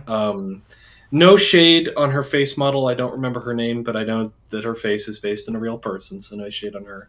I don't think it looks right for Jill. No. The console port messed with her face, and it's like stretched out or something, and it looks even worse. Right. I don't know what's up with it, and Revelations carries on that era's tradition of being uncomfortably horny. Like Umbrella Chronicles, a little bit in 5, and then really in 6 and Revelations. Yeah. And it's just, I don't know. I think her design is uncomfortable, and I think her characterization is, I don't know. She's almost back to RE1 Classic, where she's kind of checked out and just there, and the story isn't really about her. Yeah. It's about everyone else around her. It's like, I don't know. I agree. It is one of the weirdest things on this list for this character. It really doesn't feel like it had to be her. Yeah. I appreciate that it's her. Give me more Jill, but very, very weird Jill. Yeah. I had that completely written down, just like RE1. Most of our dialogue really just serves to move the story along, which I can sort of understand because the Revelation storyline is a hot mess and you need a flowchart to understand it. But there's no extra spice in it, it makes it feel like Jill. She is just wetsuit protagonist in this game. She's got basically zero chemistry with anyone as well, which I don't like at all. I didn't. Yeah, compare her relationship with Parker to her relationship with Carlos in Remake 3. Exactly, night and day. Yeah, I mean, her relationship with Parker is like someone that works 8 cubicles down from you at the office. Like they know each other, and they do work for the same company. And one of them, it's like that relationship where one of them knows the other person's name and the other person's not quite sure they've got it right. Yeah. Everything about this game is weird. Everyone acts weird and not like themselves. And even though it has Roger Craig Smith again, Chris feels weird. Yeah. This whole game is very weird. Steve, what are your thoughts on Revelations Jill's design? And in general, I guess we kind of gone off track here, Yeah. Aesthetically, it feels like they've tried to have the cake and eat it with both the Ferrari 5 outfits. Basically, trying to have something between the BSAA uniform and the catsuit. And it doesn't really work, although it's at least got accented with the correct colours, so they at least know what blue is. As for narrative, Jill could be anybody. Chris could be anybody. They're in this game in name only. That could be like, Jeff from down the pub. That could be Gillian from down the pub. Doesn't really mesh with their characters, and as you've already said, their interactions are kind of non-existent in terms of their actual character history. Yeah, it's kind of weak. Like I think the most we get is something about like I'm thinking of flipping Lost in Nightmares now. I was going to say it kind of takes you back, doesn't it? That's a Lost in Nightmares quote. Mind, it's not even that. So yeah, that they could be literally anybody. Like everybody else gets a bit more character enough to them. I mean, like we can't stand her, but we could definitely recognise that Jessica has a character in this game. Jill, that's a plank of wood. Yeah. I famously, I don't know about famously, but I did a chart of, let me see if I can find it real quick. I did drawings of the Jills like throughout the ages, and I drew like classic Jill and remake Jill and everything. And for Revelations, I literally just drew a plank of wood. Yeah. Yeah, no shade on Michelle Roth. Like, you say the lines that you're given. It's very. Oh, it is absolutely not her fault. No way. Yeah. Early 2000s anime has the same feel. Like, there's a reason why I only watch stuff from the 90s. So I'm new stuff. I'm not a total hipster, I promise. But yeah, in this game, it's very bland. Yes, it really is saying something when Parker Luciani, who is essentially just Italian version of Barry, has more character in this game than Jill GD Valentine. It's such a shame. Steve, you're right. It's clearly they're trying to mash those two things together. But my problem is that if you're changing the face model, they should have done something to make it really obvious it's Jill for me. Like, the ponytail thing that she's got going on, that's all fine and dandy, whatever. It's clearly meant to tie into her appearance in Lost in Nightmares, where she's got that look. But this is a year beforehand or whatever. Give her short hair. I just kept her in the BSAA outfit that she has at one point in the game on. That would be one solution, or just give her the classic sort of Jill Bob or whatever to make her go, oh, it's Jill Valentine. Because, yeah, she could really be anyone in writing and in look. For me, it is also really weird that they changed her face, because she was still Julia Voth in the E3 trailer, which, like, obviously has nothing to do with the game. But it's like, she's still Julia Voth in that. She's still Julia Voth in the Mercenaries 3D demo. And Chris is still the same dude from RE5. It's like, why did Jill have to get this bizarre change? It feels so weird. Yeah. And that's the problem, is that not in a vacuum, I can kind of deal with some of the stuff, but when sort of hyperfixating on it has really made me think out how bad this sticks out like a sore thumb. I agree, Michelle Ruff is obviously a very accomplished actor, and I think she's great, I just don't think it's a good fit, and it was just a bad combination of new face and new voice, and it loses all that consistency. This is the Jill Valentine version of RE7 Chris. Yeah, it is. Yeah, it absolutely is that. Don't say that, because now we're going to get that for other characters as well now. To me, Michelle Ruff will always be that person who politely introduces the Crimson Head Elder podcast first, Revelations Jill second. That's 2 shout-outs in one show, I think. Lucky them. Steve, any more thoughts on Revelations Jill before we move on? If it could be anyone other than Jill Valentine, as a result, it actually somehow elevates Umbrella Chronicles Jill in the metaphysical rankings in my head. Again, at least no that shade game on the had characters. to be Jill. Yeah. Yeah. Tober, any more final thoughts on Revelations? I feel like we've all bagged on it plenty, let's be fair. Revelations sucks. Okay, cool. I like the raid mode. That's not relevant. I like the raid mode. I like playing it on Switch, because it's like the only game I've ever played on there that uses the SL and SR buttons. You use them to switch weapons when you're in console mode. That's it. Okay, cool. I'm glad we got the mood back up there. All right, well, a year later, the BSAA received intelligence about the potential of... Let me start again. A year later, the BSAA received intelligence about the potential whereabouts of Oswell E. Spencer, the only remaining Umbrella founder, and now a recluse forced into hiding with delusions of godhood. Because of their past histories, both Jill and Chris were selected by European headquarters to arrest Spencer and bring him in. They soon arrived at a rundown old mansion in Western Europe, eerily similar to the original Arklay estate in Raccoon Forest, and uncovered several revelations within. This is specifically Resident Evil 5's Lost in Nightmares DLC. And again, sort of like Umbrella Chronicles, I appreciate there's probably not a whole lot to dig into here, because it's a very sort of short one-shot campaign. But in terms of going through everything beat by beat in terms of the lore, I figured it was worth talking about. Patricia Jarley obviously playing Jill in this, as she does in the main Resident Evil 5 campaign. So I won't say too much about that, but what I can say is that the look of this game is, and no spoilers for that upcoming video we alluded to, but top tier for me. I think you guys made a good choice. I would put this right up there. Admittedly, I have a thing for girls in baseball caps. I don't know why, so sue me on that one. But I love the design, super practical. October, how do you feel about Jill's BSAA costume? Because more than anything, it's actually nice to see her dressed up in that, that uniform, because we don't really get any other opportunity to see it, considering how sparing the Jill entries are. Am I right?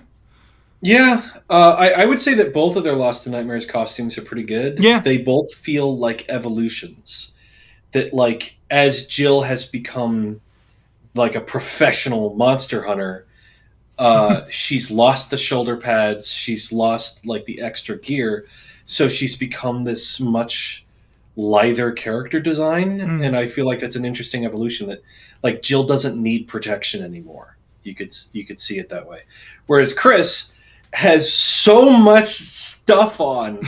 He has like this gigantic chest pack of like the herb powders and grenades and all sorts of crap. That's like that Chris has gone into like extra preparation mode. Yeah, I think she looks great. I think the baseball cap works. And again, she sticks with her color scheme. Yeah, totally. What about sort of minimal, but the events of the DLC? Because I think there's at least one thing that needs to get talked about. Steve, how do you feel about the sort of Jill Valentine moments of Lost in Nightmares? Chris and Jill have chemistry. My God, it's taken over a decade, but we got there. It's fantastic.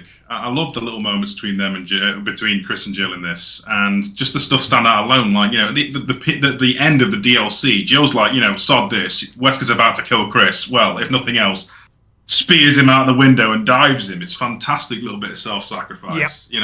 I have a bias. I'm a Vegeta post-Margin Vegeta stan, so I do love me a bit of suicidal, trying to save the world action, which is fantastic. Her outfit, this is pure headcanon, by the way, right? Her outfit, to me, looks like kind of like a gender swap variant of Chris's. So in my head, it's Chris is like honoring Jill's quote-unquote memory by wearing an outfit that's very similar to hers in Lost in Nightmares. But that's just my own mental biases speaking, because I'm insane. No, I like it. Like that. Obviously, this is the moment that I wanted to touch on specifically. The self-sacrifice is.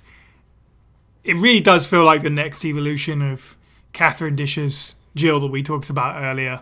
Like, it feels connected to that character, whereas Revelations, as we just talked about, no such luck. Even in this short DLC, I just get a lot of what Jill should be from this tiny little story, these little interactions in that one big moment that sort of rounds it out and brings us into Resident Evil 5. October, any thoughts on sort of Jill's portrayal in the DLC? I like how vibed out she is. That it isn't the same kind of checked out feeling I get from her in Umbrella Chronicles here. Right. Both her and Chris feel very in tune with everything, and nothing's really surprising them until the end. That this is their job. They're professionals. And I love her exchange with Chris when they use the crank. What is it with this guy in cranks, and her just kind of right. Like a better version of the aloofness of just he's a man of refined taste. This just dismissive, casual chat between the two of them. I think it's great. Yeah. Oh, there's a banger of a line when they enter the cells, and Chris is basically something like, "Do you think someone's alive down here?" And then Jill's like, "When have we ever been that lucky?" Totally obviously pessimistic, but also a realist about the situation. It's good stuff. Lost in Nightmares is just the right kind of fan service in every way, isn't it? The mansion, the hidden camera angle thing. It's just the writing between the characters makes you feel all warm and fuzzy. It's got the fun doors too. It didn't need to do that. Yeah, exactly. And it's very easy to pick out things like that, but I think people shouldn't sleep on the writing of it and the character interactions that we get between Chris and Jill. Because, Steve, as you rightly pointed out, they don't get a whole lot of. They haven't, unfortunately, had a lot of chance for on-screen chemistry throughout the years. So this is probably the best of it in terms of Chris and Jill stuff for me. Okay, let's jump ahead again to RE5 proper. The BSAA launched a 3-month investigation to locate the bodies, but neither were ever found, and Jill was declared dead on November 23rd, 2006. By now, Wesker had placed Jill into a cryogenic sleep, having given her extensive medical treatment, intending to use her as the first test subject for the completed Urobudos virus. But while she recovered, Wesker noticed her body still contained traces of T-virus from her infection during the Raccoon City incident, albeit in a dormant state. Whilst comatose, the virus was reanimated before suddenly disappearing from her system altogether, leaving behind powerful antibodies to the virus. Wesker's development of the Uroburos virus had proven to be quite difficult. It had proven to be too poisonous for humans to be of much use. Instead of spurring the next step in human evolution, it only invited death. To counter this, Wesker theorised that using Jill's antibodies could make the virus less poisonous, and he kept her alive solely to produce antibodies for his research. During the research into the progenitor virus, a chemical was discovered. The researchers referred to it as P30. When administered to test subjects, it would not only give them superhuman strength, but also render them highly susceptible to control. But the effects of P30 would only last for a very short time. An injection of P30 was metabolized and expelled by the body at expeditious rates, requiring re-administration of the drug at frequent intervals. The effects of continual administration were untested, so in order to research this aspect further, an administration device was attached to the body of Jill Valentine. The device was attached to her chest and would continue to administer the drug to her body. So, Resident Evil 5, Patricia Jarley, as previously stated, unfortunately doesn't get a lot of scenes in a way because of the sort of setup of Resident Evil 5 of Jill is dead, and then the, again, in sort of inverted commas, revelation, quote unquote, of the sort of hooded woman.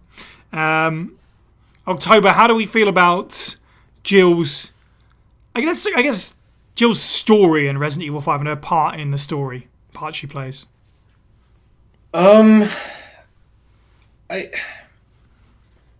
It's good, but I'm not sure it was the right choice. I like the idea because Wesker and Chris have always had, well, more specifically, Chris has always hated Wesker. That goes all the way back to, I'd say, more specifically Remake 1. There's little, he treats Chris very differently than he treats Jill in that game. There's never really been an explanation why. He just hates him, unrequited love, maybe. Mm. Yeah, I don't know. I mean, marketing tried really hard to push that Jill was dead and then spoiled it anyway in the launch trailer. Right. And I don't know. It's a neat idea. I see what they were going for. I would be more into it if not for the fact that was the last time we've seen Jill for a decade plus. Yeah, I get that. There's some sourness. It is well done, though. I mean, I love the boss fight with her and the music, sad but true. I think the idea of using her against Chris, I think the performance is fantastic. I love her. Once she snapped out of it, I love the portrayal of her versus Chris. That Chris is so like he's like babying her, and he's so worried about her, and she's like, "I'm fine." Leave me alone. Yes. Go after Wesker. Like they do that like 2 or 3 times, and I really like that. That that for Chris, he's so overwhelmed with finally having her and not wanting to lose her again, and she's just like, "Wake up!" Yeah, it's good stuff. No, she does get some, heroic-y kind of moments, and notwithstanding, we're not really talking about Desperate Escape so much, but if there's any thoughts, obviously feel free to bundle them in here. But when Josh shows up and you get him kind of almost like fanboying over meeting one of the original 11 BSAA members, that's really cool. And not just Chris as well, but she gets a little moment with Sheva where she's asked for forgiveness for the things she's done under control. So she's got some cool character interactions in there. Steve, how do you feel about Jill's place within the story of Resident Evil 5? Complex. I feel like evil Jill wasn't quite tapped into enough, but I actually, every scene where Jill's in, I'm hooked and I love it. Like, not necessarily, Nina Gilliams, the actual Jill. I mean, it's a weird one because she's the one who basically, like you said, she's the one who basically gets Chris's head on straight. Like, if you don't do something about it, Wesker's going to kill the world. He's like, well, yeah, but... and she nudged him the right way. It's like, take care of him. I think we're all in agreement. Probably should have been her firing that rocket launcher in tandem. Yes. Yeah. I do love, quote unquote, evil Jill's one line, which is, "What are you going to do about them?" in a really threatening, monotonal way against Irving. Because if anyone's going to push Irving down, of course it will be Jill. Especially appreciate the fact that her outfit's purple, because blue normally, purple evil, a distortion of her color palette's good. And then just generally, Patricia Jarley's performance in general feels like there's no point in this where I don't think that's something that Jill would or wouldn't do. It seems very in sync with what I see of her as a role. She feels very, especially in Desperate Escape, like a soldier, a professional soldier who's been doing this for a while, trying to keep on mission while, Josh is being a bit of a clown with it with his mate whose name escapes me. So yeah, I have no real complaints other than we don't see enough character variety, I suppose. We don't play much into the evil role, except for a cool outfit and one line. Yeah, that's fair. Yeah, I can certainly see that. I'm glad that you brought up the battle suit, Steve, because obviously we need to talk about the design. Arguably kind of I wouldn't say a controversial design, but I think it's one that people have opinions about, certainly. For me, I don't mind the blonde Jill thing, that's fine. The battle suit is logical considering she's pumped full of a chemical that makes you a super athlete. And considering it's Wesker that put her in it, and you could argue it is fairly sexualized, the way that it's zipped down to a certain point. But I could certainly get on board with the idea that Wesker kind of likes humiliating her like that. I could totally see that. And Wesker's, probably a bit of a creep, or at the very least, the voice actor who played Wesker in this game is a bit of okay. But yeah, in terms of the design, it's never really outright horrified me. Not necessarily a thing that I would have picked out of a lineup, but it doesn't offend me or anything like that. It's merely fine. Like, I understand some of the logic behind it. Oct, how do you feel about Jill's look in Resident Evil 5? I'm glad they didn't go with whatever her original design was, because if you look at her character portrait on Mercenaries, her suit is zipped all the way down to her groin, and it looks like something out of Tekken. But I mean, I get it. Like the cat suit, it's very of that era. It's early to or mid to late 2000s. She's supposed to look badass and lithe and very, she's got the kung foolery going on. It's fine. I think that the beak cloaked costume is super cool, and it's a shame we didn't get to see it more. But yeah, it's anime action movie stuff. I'm glad that they didn't sexualize it more. Yeah. I'm all about sexy, cute girls, whatever. I would rather that be like a bonus costume thing and not like a canon main scenario costume. I agree that part of it is probably like Wesker humiliating her. He probably thinks that's funny. But I don't know. It's fine. It works. It fits the scenario. Yeah. Oh, and the blonde hair, which I know a lot of people are put off by. I don't know. I just expect that she'll dye it. It's weird because I feel like the idea was probably to hide that it was Jill, that you'd be like, oh, well, Jill has brown hair. But you never see her hair before they take the hood off. So right. I guess there's that moment in the second trailer where we see her in the tank and everyone thought she was Sherry. Yeah. Yeah, there is that. But when it comes to the actual game, considering the story is about Chris's search for Jill Valentine, you're right, it's handled in a really weird way, because it's not like... You could have introduced her early and shown her and then revealed that it's Jill. Like, shown her to other characters or something, or with her face obstructed, but just show the hair. I don't know, it's really weird that they do it all at once, I agree. Steve, what's your take on the blonde hair and the design in general? I know you touched on it a little bit, but... I would like to see in a future rendition of Jill, if we ever get one, in quote-unquote present day, if she hasn't gone grey, if the blonde hair is still there, it's either just the hair as it is, or she's like tried to dye over it, but you see the blonde roots, it's left a permanent effect, and a bit of continuity would be nice. It doesn't bother me too much otherwise, a sign that something has changed, and obviously Jill's now got like so many viruses in the system, God knows what, anything could have happened there. Aesthetically, I can understand why some people would be a bit like, oh no, the sexy has doth cometh.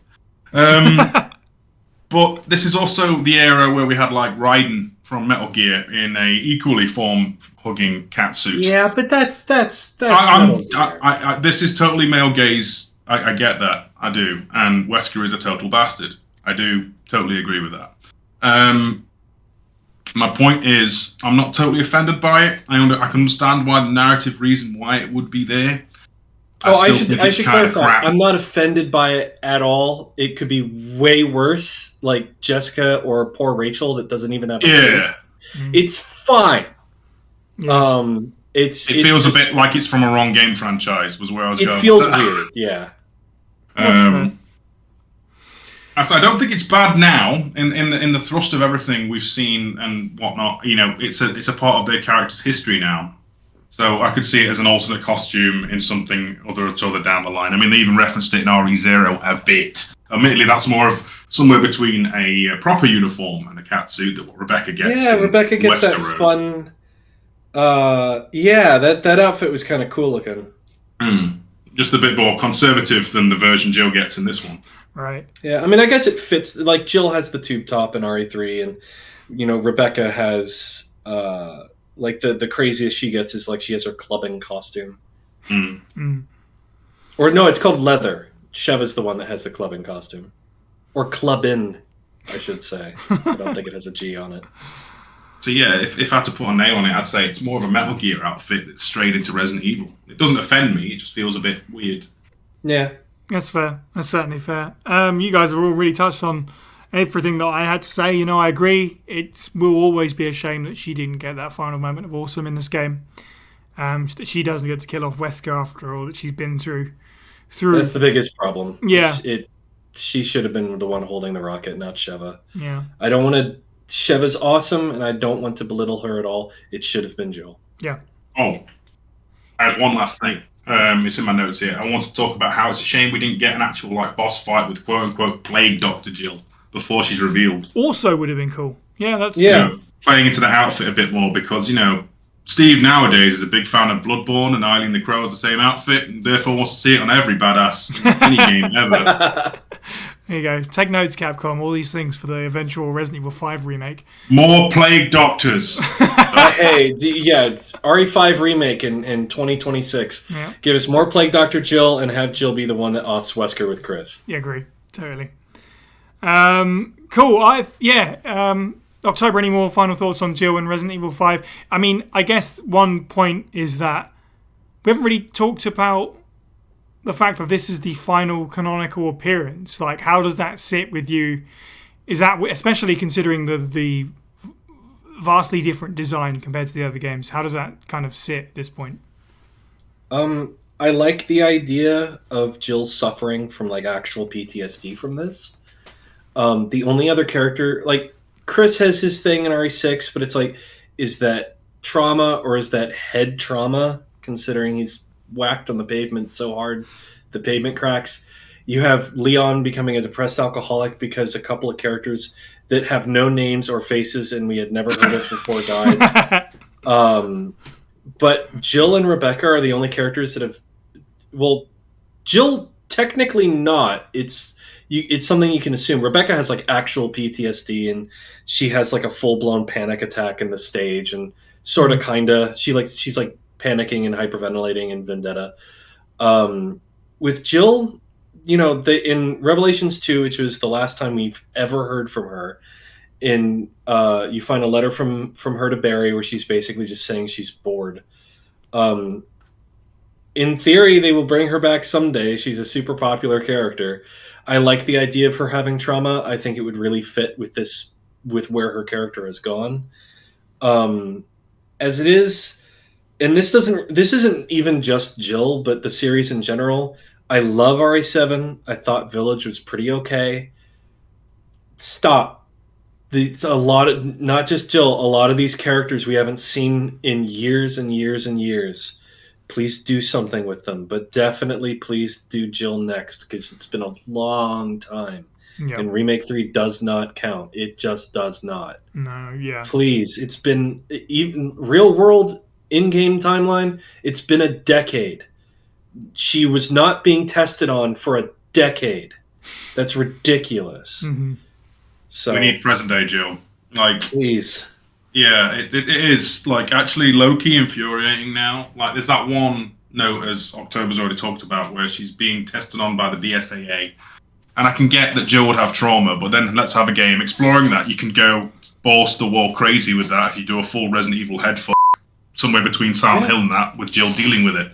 Imagine Jill like having like Dead Space 2 style trauma where like she's having visions and she's like dipping in and out of recollections of the mansion and RE3 and even RE5. Like there's so much potential there. And it's in RE Village, like kind of dabbling with that sort of thing makes me excited that maybe that's on the table. If we do get a present day Jill though, I want her to save the day and not be saved by somebody for once. Yes, please. Let her save somebody else. Have her save Chris or Rebecca or somebody. Have her save somebody else. Dream scenario would be a new game, a new entry set in the present day, as you guys have said, where we don't even know. If I close my eyes, we don't know that she's even going to be in it. We play it for the first time. She turns up to save the day near the end. Like the deep joy that would bring to so many people, I can't fathom. I agree. She needs to make a return. Steve, you're right. It's getting to a joke now, isn't it? Where it's like she might as well have died in RE5. Absolutely, yeah. To some degree, yeah. It's like, I don't know. It's a strange thing. Like obviously, I've aired some of these grievances previously with if you haven't seen the video I put out a while back, Resident Evil: The Next Generation, where I kind of went into this. It's like these legacy characters are getting to the point now where we are only going to see Leon and Chris because and this speaks to a wider problem within entertainment in general, but men can get old in media and come back. Capcom will be hesitant to put a 40-year-old plus Jill Valentine in a game for whatever reason.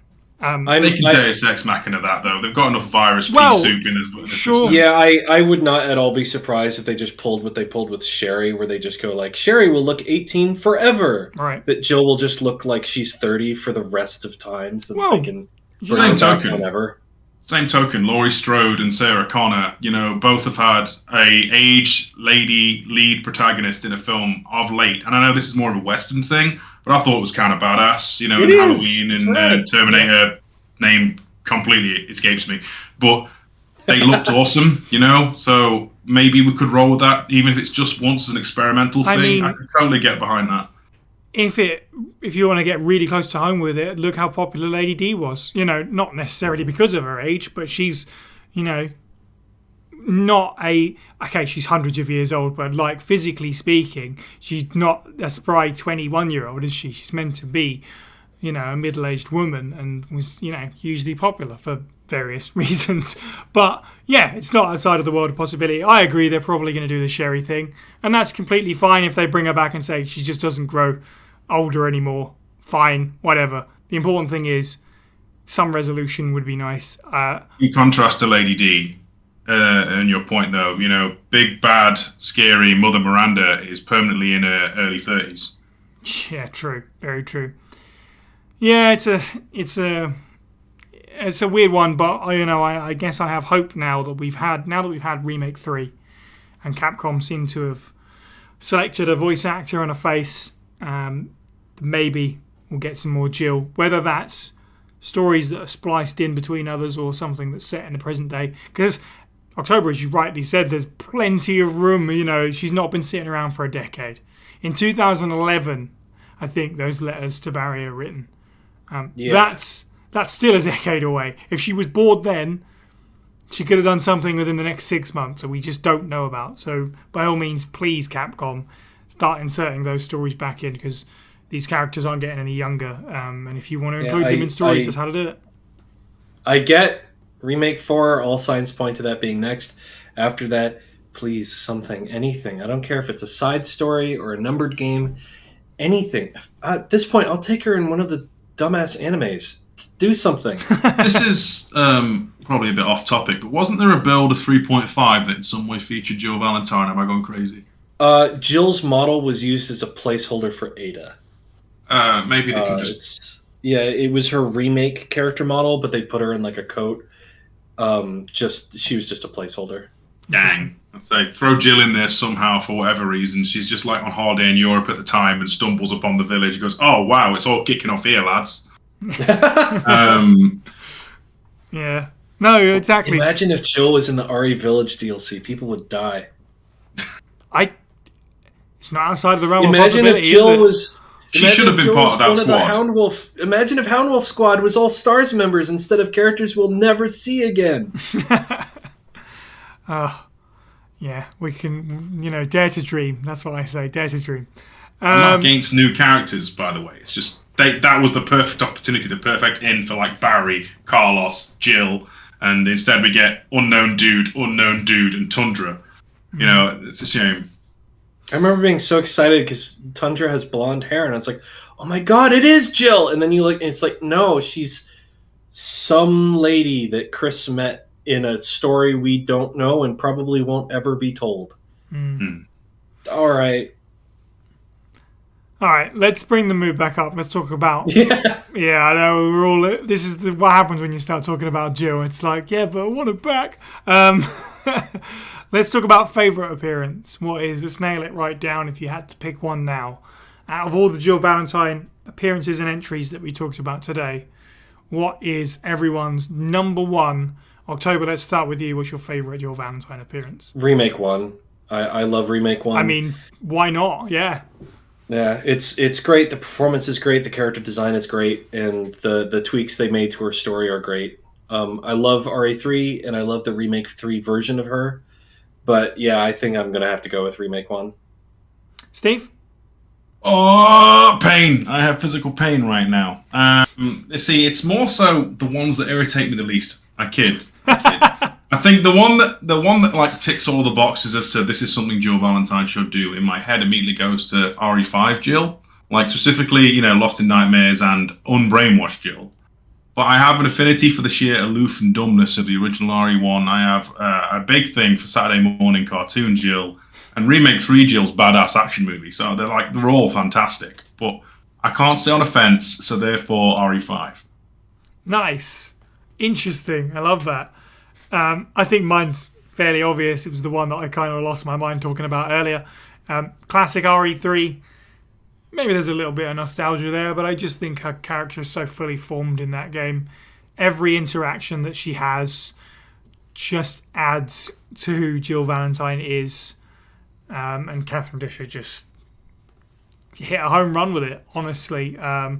I think what's even better about that is the fact that we all picked vastly different things. Like, not every single entry that we talked about today is gold, but there's so much great choice and variation there to pick from. So I think it says a lot that we all picked something different. I was half expecting someone to just sort of go out on a whim and be like, oh yeah, Resident Evil Apocalypse, Jill. There we go. So, my favorite show is Welcome to Raccoon City. Oh, okay. Excellent. Go for it. Please explain why. Oh, God, no. She's Wesker's girlfriend. She's Wesker's friend who is a bit of a gun nut, but is nice to Leon that one time, and that's all I remember. I said it earlier, I actually do really like Welcome to Raccoon City. I went out and I found the 4K Blu-ray in the Steelbook case. It was not easy for some bizarre reason. But Jill is absolutely the weakest link of that film. She's the character that's least like her game appearance while also not bringing anything to the table.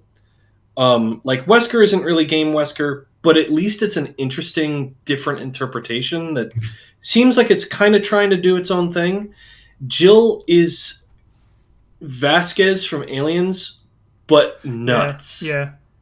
I mean, she's like a detriment. Like, she's like this trigger happy. I mean, she is a cop in America, but she's this trigger happy nutcase that's like, I don't know. And she's like kind of weird and in terms of her portrayal scene to scene, like she's really nice to Leon, but like she also just aimed like an actual loaded gun at him in a public space. True. With her finger on the trigger. I don't remember observing proper trigger discipline there. It's and it's just really disappointing to me. Clearly, in an earlier draft of that script, her and Wesker were dating. it's so obvious when you watch the final film that they just snipped it out at the last second. But I do really like the ending of her shooting Wesker in the back. I thought that was a great way of bringing the two characters' arcs together. Her immediately running over and comforting him, not so much. Hate that. But it is between her and Resident Evil Apocalypse Jill, which I don't think it's a controversial opinion to say that she's pretty much fine. Yeah. She feels like Jill enough that between the two, she's the one that's not great, which is a shame because that actress is great. Yeah, I think that's fair. I think we definitely agree with that when we went over it when the movie came out. I kind of said about Resident Evil Apocalypse Jill as a bit of a joke, but like in the film, like she's a highlight in terms of like, oh, it's Resident Evil. Like they cast great, Sienna played her great. It's just a shame that, as we've talked about at length, and all of us Resident Evil fans, not just First Aid Spray, massively overshadowed by Alice. But there you go. Yeah. Yeah. And then she was Ruthless. in 4 and 5, and then killed off camera. Yes.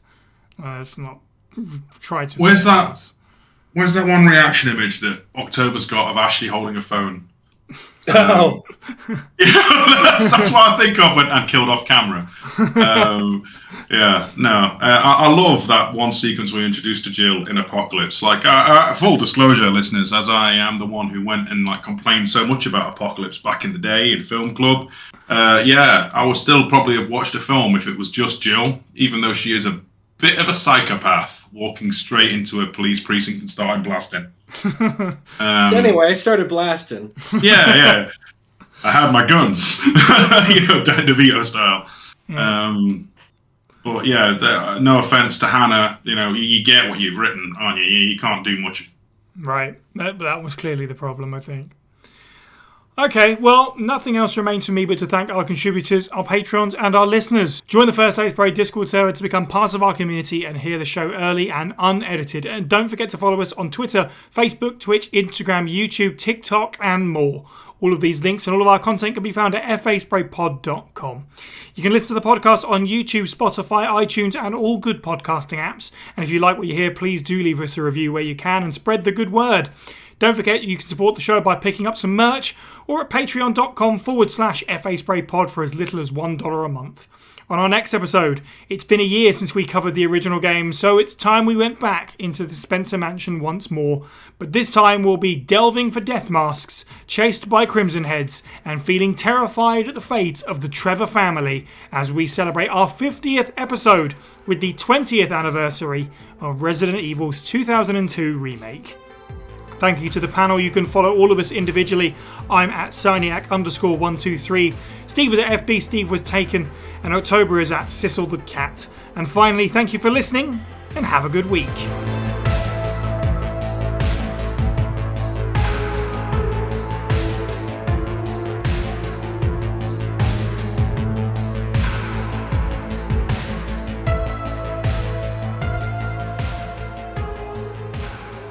That's the thing that probably me most off about the Resident Evil fandom in general is the fact they can build a rod for their own back and then somehow that's Capcom's fault. Like, I know Capcom up, but Jesus Christ, the amount of times people go, oh, it's this, and this, and actually, no, it's not. It's exactly what Capcom said it was going to be. Yeah, or just assuming things without any cause at all, and getting mad at people, yelling at poor Cat on Twitter about where's CVX remake? It's what the leave her alone. Yeah. What's wrong with you? My reaction to Code Veronica is very unique in the fandom. That I'm very say the line bot when people are going to talk about how underrated it is, because every day am I told that game is underrated. Not to be completely cards on the table about that brilliantly paced game. Yeah, fantastic soundtrack. But I know. Jesus. I know that everyone really loves Code Veronica. I don't. I just think I think it's kind of boring and it has really jagged pacing. All right, jeez. Come on. First you insult Survivor, now Code Veronica. Yeah. I see my opinions aren't valid. I know. I love... See, that's the thing, is that's why I'd love a remake, is that I love the story. Yeah. 100%. I like the story, and I love the updates to it they did in Darkside Chronicles, where they made Alfred like even more nuts. Like that's great, and I'd love to see that in a remake, but it very much does not seem to be in the cards. So, oh well. At least it's playable. It's not trapped to time like RE 1 through 3. You can play Code Veronica on pretty much everything but Switch, right? And PC, unless of course you want to go down piratey paths. I mean, that's why it's particularly odd that they picked Outbreak for the RE history thing, right? Because it's another example of a game just being locked on a system. Yeah, you know, playing with a loaded gun. If you ask me, the fandom. Yeah.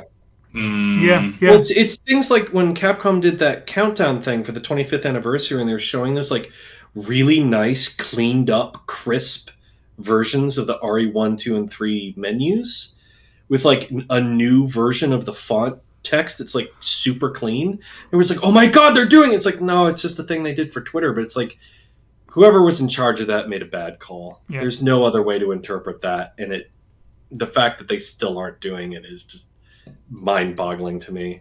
Even if they've lost the code, I don't know, do what Kingdom Hearts did and just rebuild it. The games are only like 250 megabytes. Figure it out. Yeah. not to be angry, but just come on. Just don't call it Resident Evil 2.8, please. Resident Evil 2.8 Final Mix, Ultra Dream version, whatever the Kingdom Hearts stupid naming schemes are. Duodecim. I hate Kingdom Hearts. God damn it.